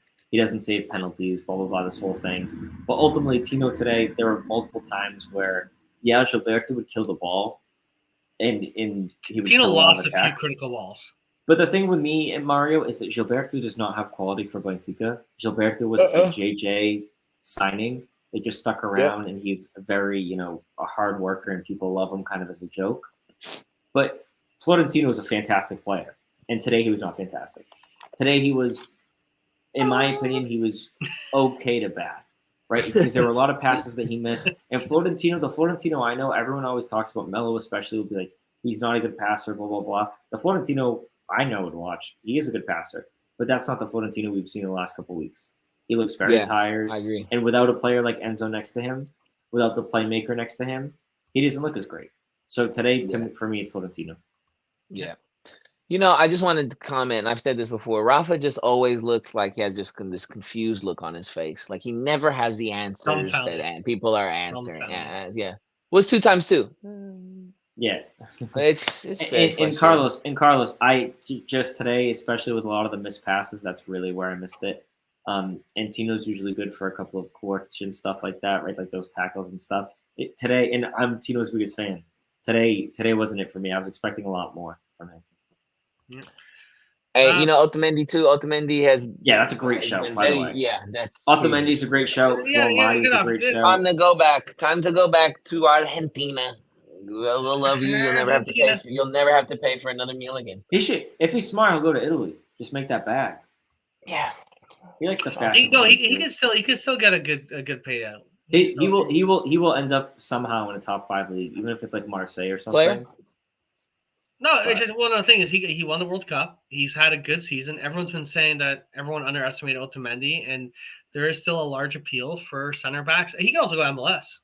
You can get a big paycheck. I don't think he will, unless Messi goes. You never know, right? It's money. Messi's going to Saudi Arabia. I thought Messi's going to Saudi Arabia. We don't know. Yeah, maybe he might be joining Ronaldo. It's whatever. Yeah. Anyways, man of the match. Man of the match. Me. That's easy. I like that. Absolutely. Loved him today. He was absolutely great today. Look at that. That's awesome. Yeah, absolutely great. Fred was great today. That's why I have a hard time ever taking him out because he's just capable of so much. I think you just got to put him in a better position. Okay, Joe is sharing. I'm gonna share. You got to put him in better position to win. I'm gonna share the exact same thing, except the only difference I'm gonna do is I'm gonna click the little doodaddy. I'm gonna go here. And I'm gonna click Freddie boy. Check out that heat map. That is a hot tamale. Yeah, it's my boy. That guy. I always like Fred. That guy is like. The one thing I can say about Fred is he's had bad games. I've seen him have bad games, but he's everywhere. Like, he's constantly working. He's just a workhorse. I like Fred. That's why it's really hard for me to want to take him out at all. You know how we had like Deja for a long time, and we had some of these players for a while. Like, this is one of these guys. I hope. Keep this guy for a while, man. Agree. And I think he'll just get better. He'll just get better in this league. He's like a better Ruben Amorim. That's a good put. Yeah, Nick, perfect. Ruben Amorim was like that guy, but he was like a poor man's utility player. Nick, did you ever see Amorim Richard, in the locker room? Richard, you're right. You're right. Fred didn't do much against Porto. I think what happened was once we lost Gilberto. I think once we lost Ba, everything was completely different. Everyone was completely just. Gilberto's trash. I just want to say that one more time before. He's like the goddamn virus. Player of the match. I checked out. Like I said, I checked out. To be honest with you, if I was being an asshole, you know what the player of the match is? Barella's first goal. That shit was fucking disgusting. It was absolutely disgusting. Let's be honest. Nothing we did was the play of the match, okay? The play of the match was... I'm convinced, come on. That goal doesn't happen if Chiquinho doesn't slip. Just like the Shops goal last week doesn't happen if Otamendi doesn't slip. If you guys notice, Chiquinho slips, and he almost even gets ahead to it, and I give him credit for that. But he slips. If he's standing up, I don't know if Barella takes that shot or if it hits Chiquinho, what the deal is. The cutback, the curl to the corner. Yeah, shit. I turned I turned my phone off. I turned the app. I turned it out. I drove the rest. I said I gotta make this meeting. The second Chiquinho hit the deck though and falls down, Barella it opened up to him, and of course Odie's just standing there like a buffoon. So he's done. He's done. Play of the match for me though, I will say, because it sounds stupid. It's the last goal. It's that last goal. I've never cheered for a draw the way I cheered for it. Getting knocked out. And it was less. The goal was good, but it was like we had hit the post. We're banging. We're all over them. Like all this momentum. We're piling like fucking on top of these guys, and it's what it means. It's like you saw the fans our fans were cheering like no tomorrow. They were. Also, shout out to them. They're the best. We haven't touched on the fan thing because there's a thing there. They're morons, idiots. We'll what they do? They threw the flares. They threw flares on the Inter fans. So we're probably going to get a game, seriously, Champions League game with no fans. Flares at the Inter fans? Lots of flares, pretty much, that we got. A lot of them? Like the video, Alex, the entire top deck is fire, so it looks sick. I love the pyro. It looks beautiful. And it's like, this is off. The fans are making a show. Then all of a sudden, collectively, like, let's fuck up these guys. And they're in the upper deck, and they started hucking them down at the small children, the old ladies. They're burning people alive. It's like that. It's haha funny, but we're fucked. UEFA should give us an empty stadium. And rightfully so. Mamma mia. And rightfully so. Yeah, right there. Like, that's a spicy meatball. Benfica doesn't do that. That's ridiculous. And you know what? That's what I said on Twitter. how they always say, like, oh, nobody's bigger than Benfica. That's like the big thing, right? Like, oh, yeah, no, these guys thought they're bigger than Benfica. And it's not all the fans. The fans were amazing. It was probably 10 to 12 guys threw the grenades down there. They threw the bombs. Yeah. And it's like, the show was beautiful. It was amazing. The decision, and I've been okay. So I've told you guys the story before. I was at the TASA final with the Ultras. Amazing. I can't even see the fucking pitch. There's flares everywhere. It's the coolest fucking experience. Some jackass by me grabs his and hucked it and hit a girl in the back, like bottom row, back of the head. It went boom, it exploded. I don't know how the fuck she had a hat on or something. I don't know how the fuck she was still standing. Security guy went to her, and everyone around us, like the entire collective, all started like, "Ee!" And they all started yelling, like, "Kadai, what are you doing?" Like the fans got pissed. But it takes one. Now, thankfully, that girl's okay. But all it takes is tomorrow on the news, we hear about one child losing an eye or some fucked up shit happened. UEFA could come down and say, guess what, Benfica, we don't care you won the league. You're not involved in UEFA anymore for a year or two. If someone actually got hurt, that happened. Like I said, I checked out. Yeah, no, it's all good, shout out to the guys, the people that were singing the whole time, and But the fans were amazing. That's the thing. Like you have 1,000 guys. I don't know what the numbers are. I think it's like 3,000 guys, 12 idiots. You know what I mean? Like they don't represent 1% of the fan base. It's just you kind of do worry the impact it's going to have. Oh, I was going to say just real quick, my play of the match was actually the first goal, and I'll say why real quick just to get it over with. Is the fact that when Rafa's in that position, in a million years, I never would have expected him to cross that ball. That's a classic hold up the play. He saw Fred open in the box. He said, I'm going to take a shot. Fred with an absolute bullet of a header, practically barred down right past Onana. That was massive. And even if we want to talk about it, Melo, you're talking about Barella's goal was nice. Yeah, but again, there was no one in front of him. Chiquinho fell down. You want to talk about a good goal? Antonio Silva's header, bruh. He made him fall down, though. Yeah, that header was nice. No doubt about it. No doubt about it. That was beautiful. I know what you're saying. I'm just fucking like, that made me turn the game off for a minute. You know what I mean? Like for 5 minutes, I turned the shit off. Like I was like, it put the tie on ice because we came in. If we had scored the first goal, things would have been different. If we scored that, my God, man! That's why it broke my heart. Here's my fear, though. It broke my heart, man. When it was, they score. It's now 3-0 aggregate. For a little bit right after that goal, we weren't playing well. Like, we weren't. And I was like, oh, God, if these guys mentally collapse right now and we get humiliated. Oh, I know, lose 4-0, 5-0. Oh, my God. And then they did score a second goal when they scored their second goal. And you're like, oh, fuck. We could fall apart. And this, to me, will destroy their confidence. And that's why I was like, oh, fuck, this is bad. The goals we got at the end, the fight that we gave at the end to tie it up, the fact that you're not going to see headlines that this is the first time Benfica lost 4 in a row since the mid-90s, like that's not going to be in the papers now. I don't know, man. I think this is going to give them some fire seeing the fans. The fans are going to fire them up, and they're going to do well against Studio. I agree. I think they're going to do well, man. I think we're going to be here Sunday afternoon doing a podcast after a win. I feel pretty confident about that. But here's the thing. Now, here on out, I don't just want to see wins. I want to see multiple players getting time because, seriously, I don't want to see – and this is – very limited exceptions. I don't want to see Rafa finish a game. I don't want to see João Mari finish the game.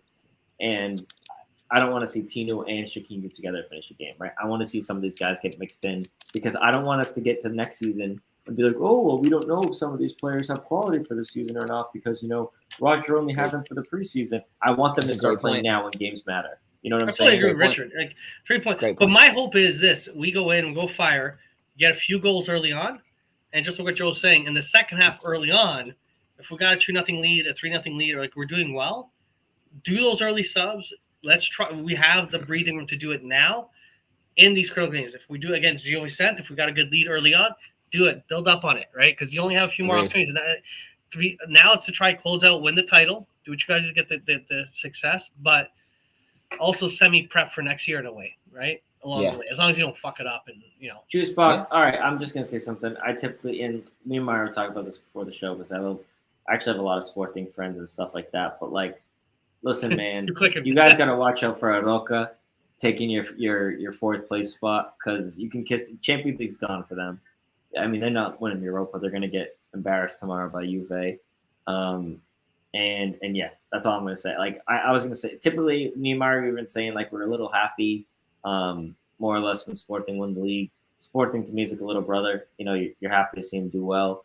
Not so much Port at all. But again, yeah, I saw a lot of stuff was going down on Twitter, and I'm like, man, ultimately it's sad because like, and for next season, just so it's out there now, I hope Braga qualify for the Champions League. I hope they do well in the Champions League. I hope we see Braga, Port, and Benfica all in the round of 16. Hey, Juice, are Portuguese people the only people that are able to deal with adversity, or is it just? No, I think that no. You look at Benfica. No, it's the opposite. The Portuguese people deal with adversity. They're gonna guys and call it a day. Jesus Christ! Like if you look at Ramos, Gonzalo Guedes, I'm just fucking playing. I'm obviously I'm fucking around. We have a lot of Portuguese. Antonio's Tony, not Tony. Fucking yeah, we have Tony, but Florentino. Chiquinho. Yeah, like, we had 6 starters today that were Portuguese. All of them except for Odie and Fred speak Portuguese because they're either Brazilian or Spanish, and it's the same thing. And then if you look at Sporting now, go look. But off the bench, we had João Neves, Gonzalo Guedes. We had Portuguese guys also. You know what I mean? Like, this is the most Portuguese our team's been in years. I know what he means. I knew what he means. Sporting's got Odie in the midfield. They got the Greek guys in the midfield. They got St. Jude's. The Sporting, this is the least Portuguese the Sporting has been in a while, and the most Portuguese the Porto has been. The Benfica has been. Yeah, Porto isn't Portuguese either, Richard. I'll say this. I'm wishing luck to Sporting tomorrow. I hope they do well against Juventus. I think it's good for Portugal. I always look at it in a sense like if it was Benfica versus Sporting, obviously I'm going for Benfica. What's the is that their that's not their first game, is it? They played each other already. Second, they lost 1-0. They did well against Juve away. So it's 1-0. Juve won the first game. They go to Sporting. In all seriousness, all kidding aside, Sporting punched way above their weight in Europe. But they did well, and I think it's been the kind of story of the season. It's like they've been shit in the league, shit domestically, but they're doing well. It's kind of like Inter. Actually, Sporting is the Inter of Portugal this year. Inter's a joke domestically. Oh yeah, and they've been coming out with the results in Europe. You know what I mean? And that's what Sporting's been doing. They are in Italy, or where they at? Where they at tomorrow? No, Lisbon.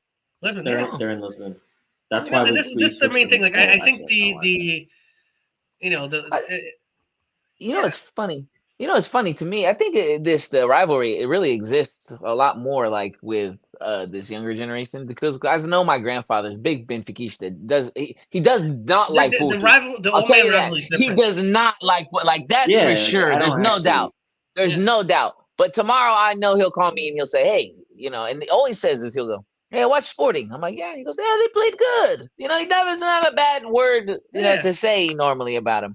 Unless you tell them, but then he's never surprised when you tell him they lose either. Like, yeah, they lost. Yeah, that's what they do. It's like it's not a team. It's like fucking. It's like it's not a big hatred for the old man with them. It's like I think it's part of the young generation with social media this age. I think social media really for sure a lot more. For sure. A lot of snowflakes. A lot of people just sad, bad. Godly. Imagine someone doesn't agree with you. Oh. Jeez. Cancels. Yeah, cancel them.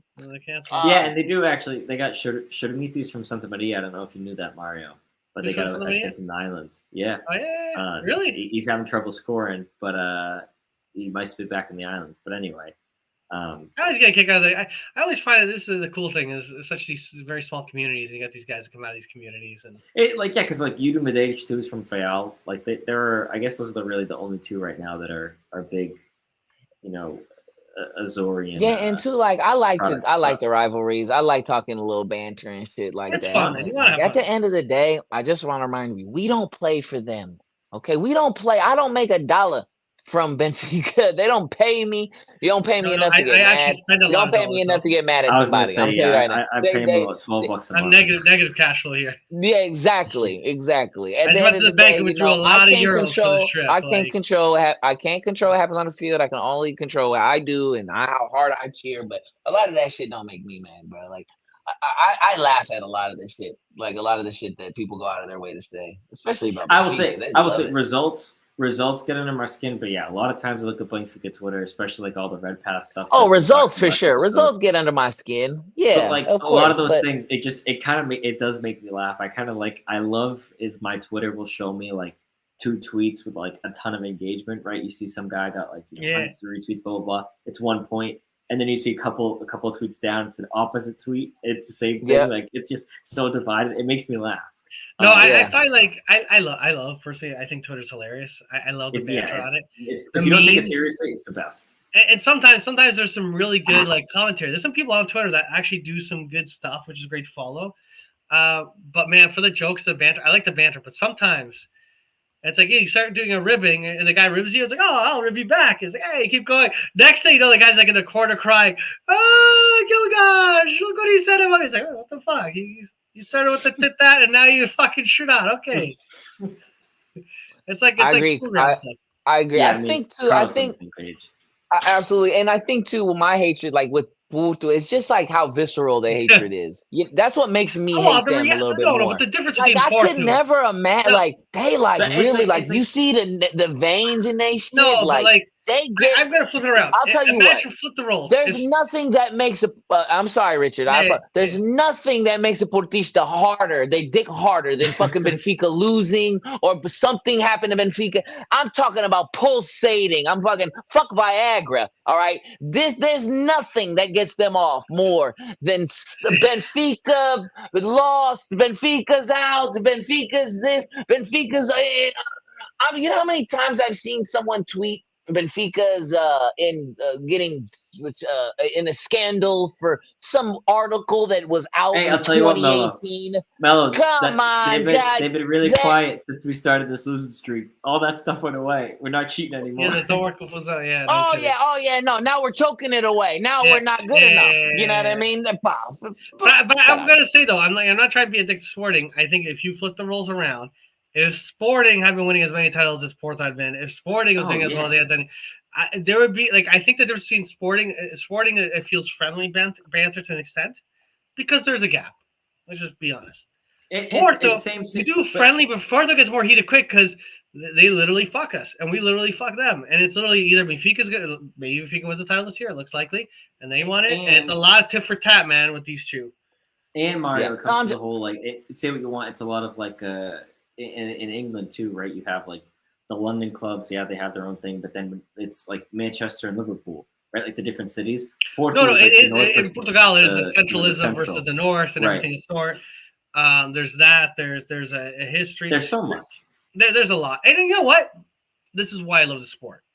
This is the difference between I think this sport and many other sports is the rivalries.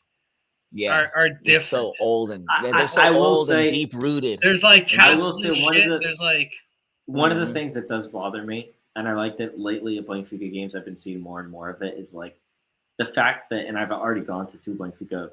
I've been pretty lucky that I've been able to go to 2 Benfica Porto games in Porto, and I've seen some of the stuff that they've pulled. And if you told me like, oh, I saw this happen at a game, if I didn't see it with my own eyes, I would not believe it. But the way that they act seriously is like it's like animals.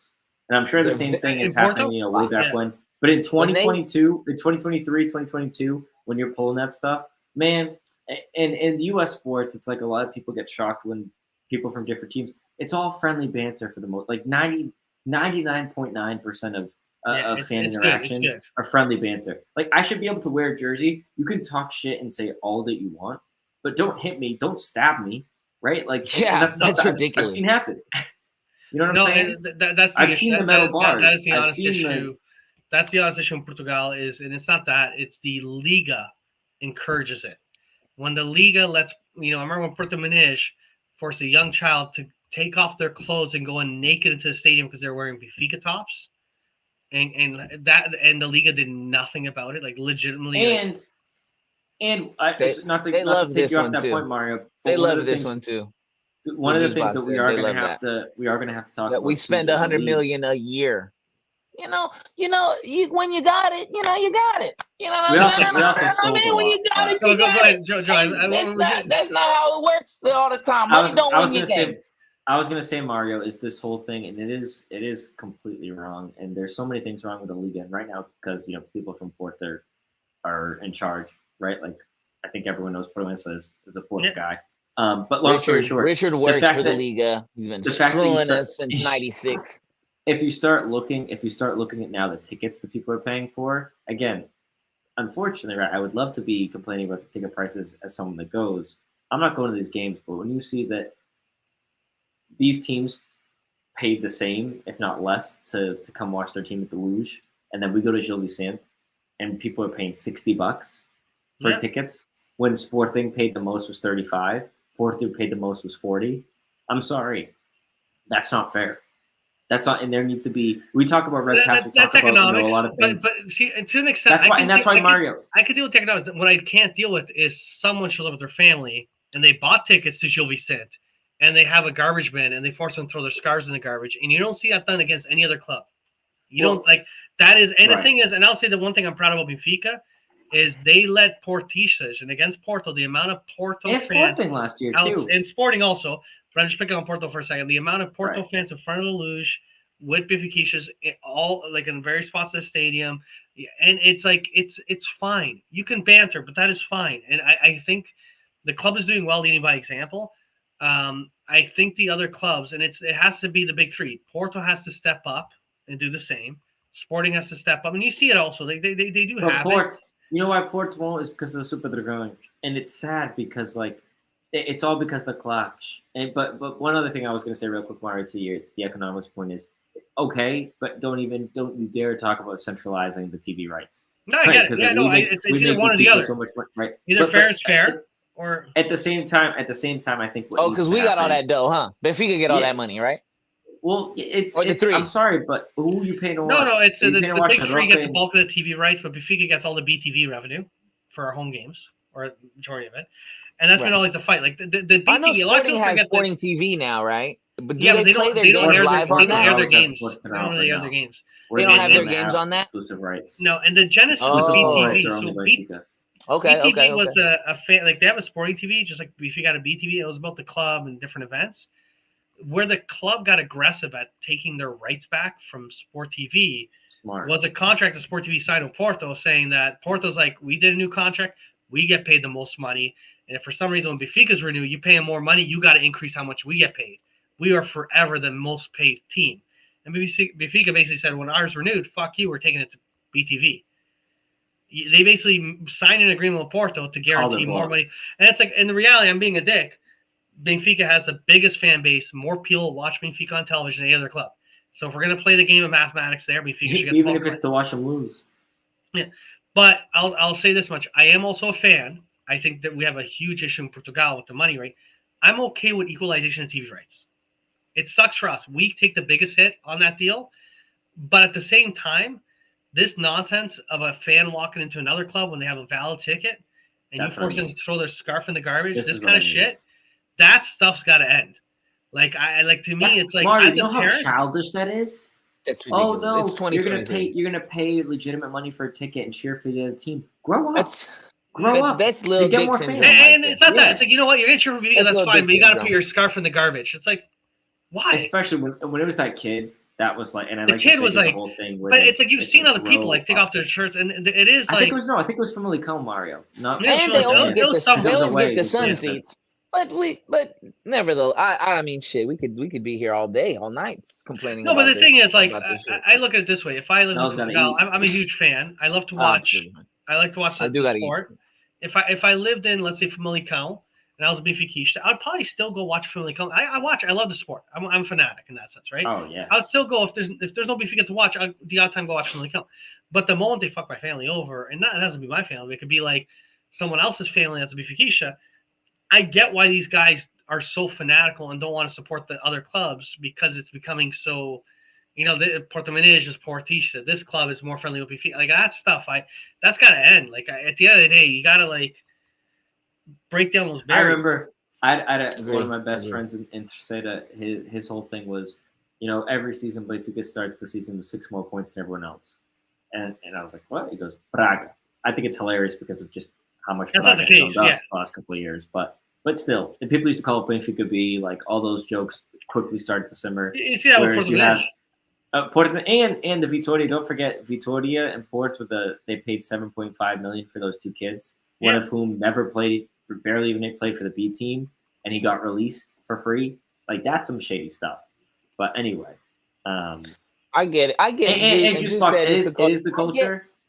but like it shouldn't be. Fucking it's an yeah, exactly. That's just how we are. That's just how they are. They're Portuguese, so they know how to deal with. I support the clacks. Like, you stay away from the boys, you stay away from the no-name boys. That's their ends. I'm not saying the middle section is a family section.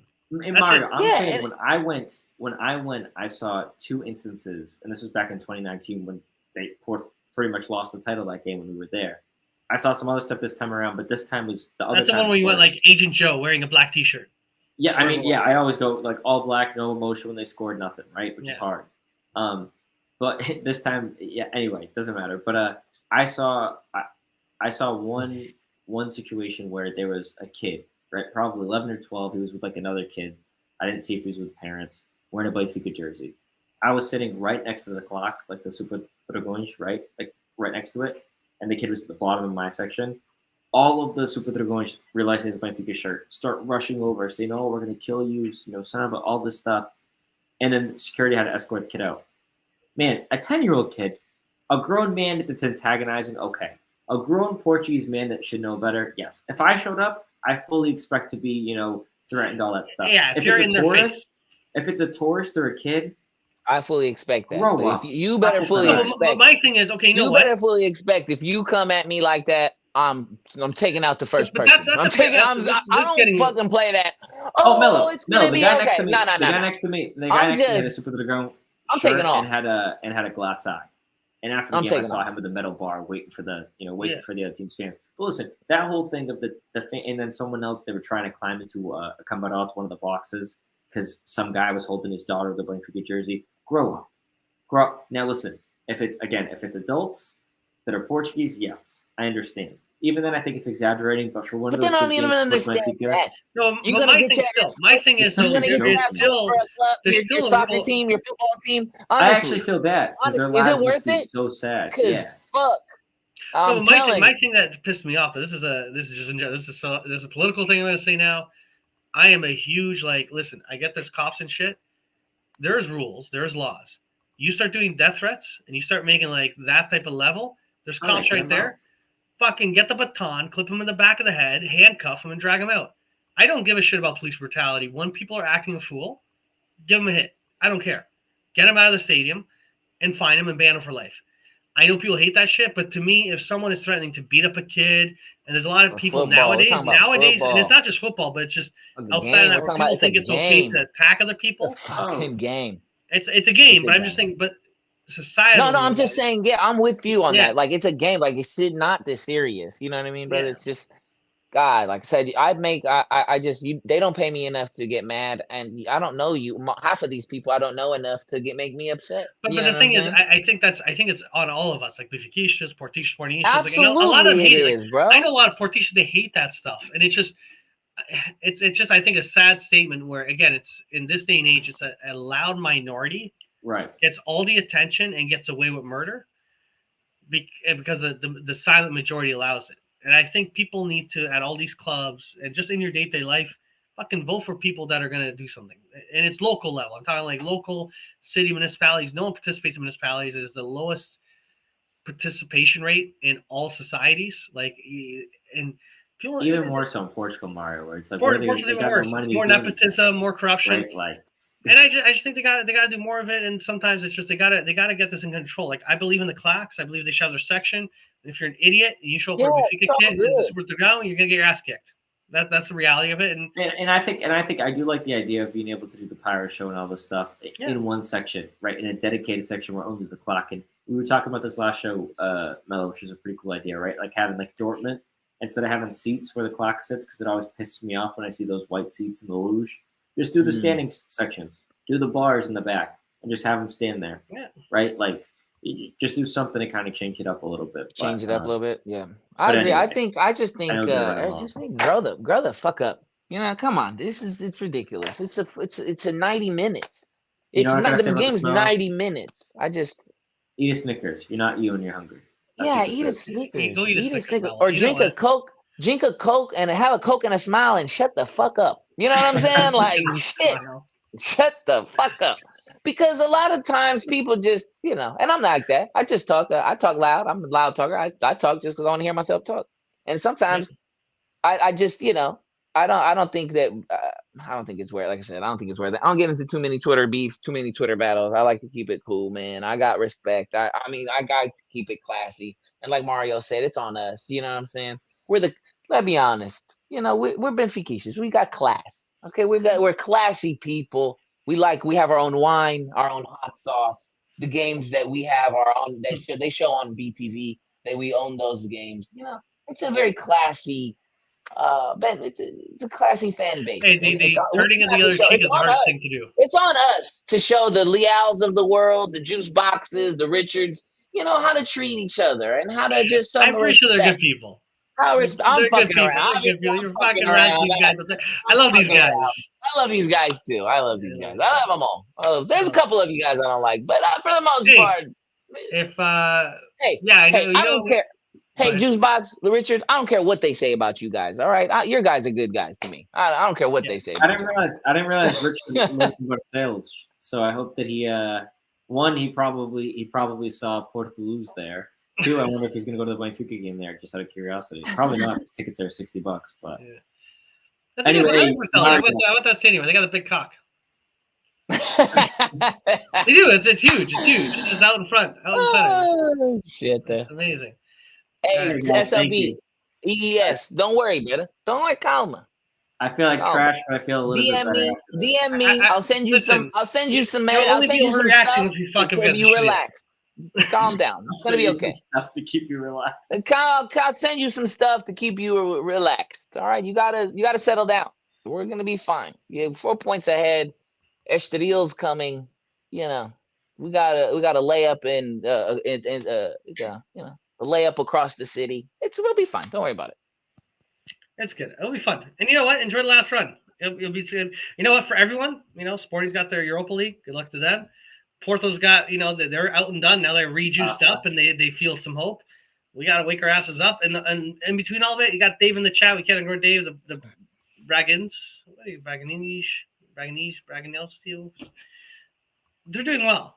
Braga's doing well. And unfortunately, if we had beaten Porto, Braga would have been more energized, but they're kind of stuck in the middle right now. But they got that third place. And that means a lot to them. There's a thing that they talk about top 4. It becomes more legitimate if they're always at least in the top 3. Because, they get shat on a lot, Braga. Like, oh, it's a top 3. And, you can turn around and say, oh, if it's a top 3, that means you're out because I'm in the top 3. You know what I mean? So, yeah. Well, we're going to be fine. It's going to be fun. Don't worry about it. It's a lot of fun matches at the end. I love the bottom of the table. And I'm going to go Portugal. I'm so excited. Oh yeah, man! Have a great you'll be there to win. We need you there, Mario. Yeah, I'm gonna need get Mello because you've been kind of busy lately. Luis you're not taking Luis, are you guys? Because remember what happened last time? Luis went coming. 3 games, lost 3 games. We can't send. He's coming. I'm gonna slap him silly if he does that. Okay, yeah, all right. Yeah. Have him come in the game a little late. Not on time. Have him come a little late. To a game that I actually need to ask Luis if he's ever been to a game that Benfica has won. Because I think oh my God! Could you imagine? I think the answer might be no. Yeah, if he's never been to a winning game, I'm gonna tell you, I got your ticket. They're gonna forget it. He's gonna be outside. The guy would murder me. I'm sorry. Oh, and anyways, what I was gonna say, because we told people about Luis, Joe, and myself. We got a little guest is coming. A little Speedy Gonzalez. Slowpoke Rodriguez, a little laddie from the Highlands. It's a short British striker. It's Marcus Edwards. Really? He messaged us today. He's all excited. Our resident lion. Yeah. Jesus Christ. He also I don't know if I should be saying this, but he also messaged me. Maybe he's bringing a girl, but it's a friend. I miss that. Yeah. What? João Felix's girl? Friend? She supposedly plays football, so we'll see. She's like 6'5". 6'5". Everybody gets hurt. Yeah. No, he's. You ever see Napoleon Dynamite? Yeah. For Pedro. He's got his La Fonda coming. Hey man. I agree with that, Carlos. That's good. I like that. Hey. Felix girls for the streets, bro. I'm telling you, hey, if Ethan pools, bro. Sheesh. Fucking eat. That's my boy. You get him, buddy. You go get him. Oh my god. I'm 3 hours behind. Yeah, that's for sure. I am 3 hours. Only because supposed to eat an hour ago. Yeah, she I'm coming, fucking man. starving. I'm hungry. All right, you go eat. Girls from the streets. That's for sure. That's gonna be fun. That was good. That's my comment of the show. That's it. That's the comment of the show. That's fucking comment of the show. Felix girls for the streets. That's for damn sure. That's for damn sure. All right, guys. You have a good night, eh? Peace. All right. See y'all Sunday.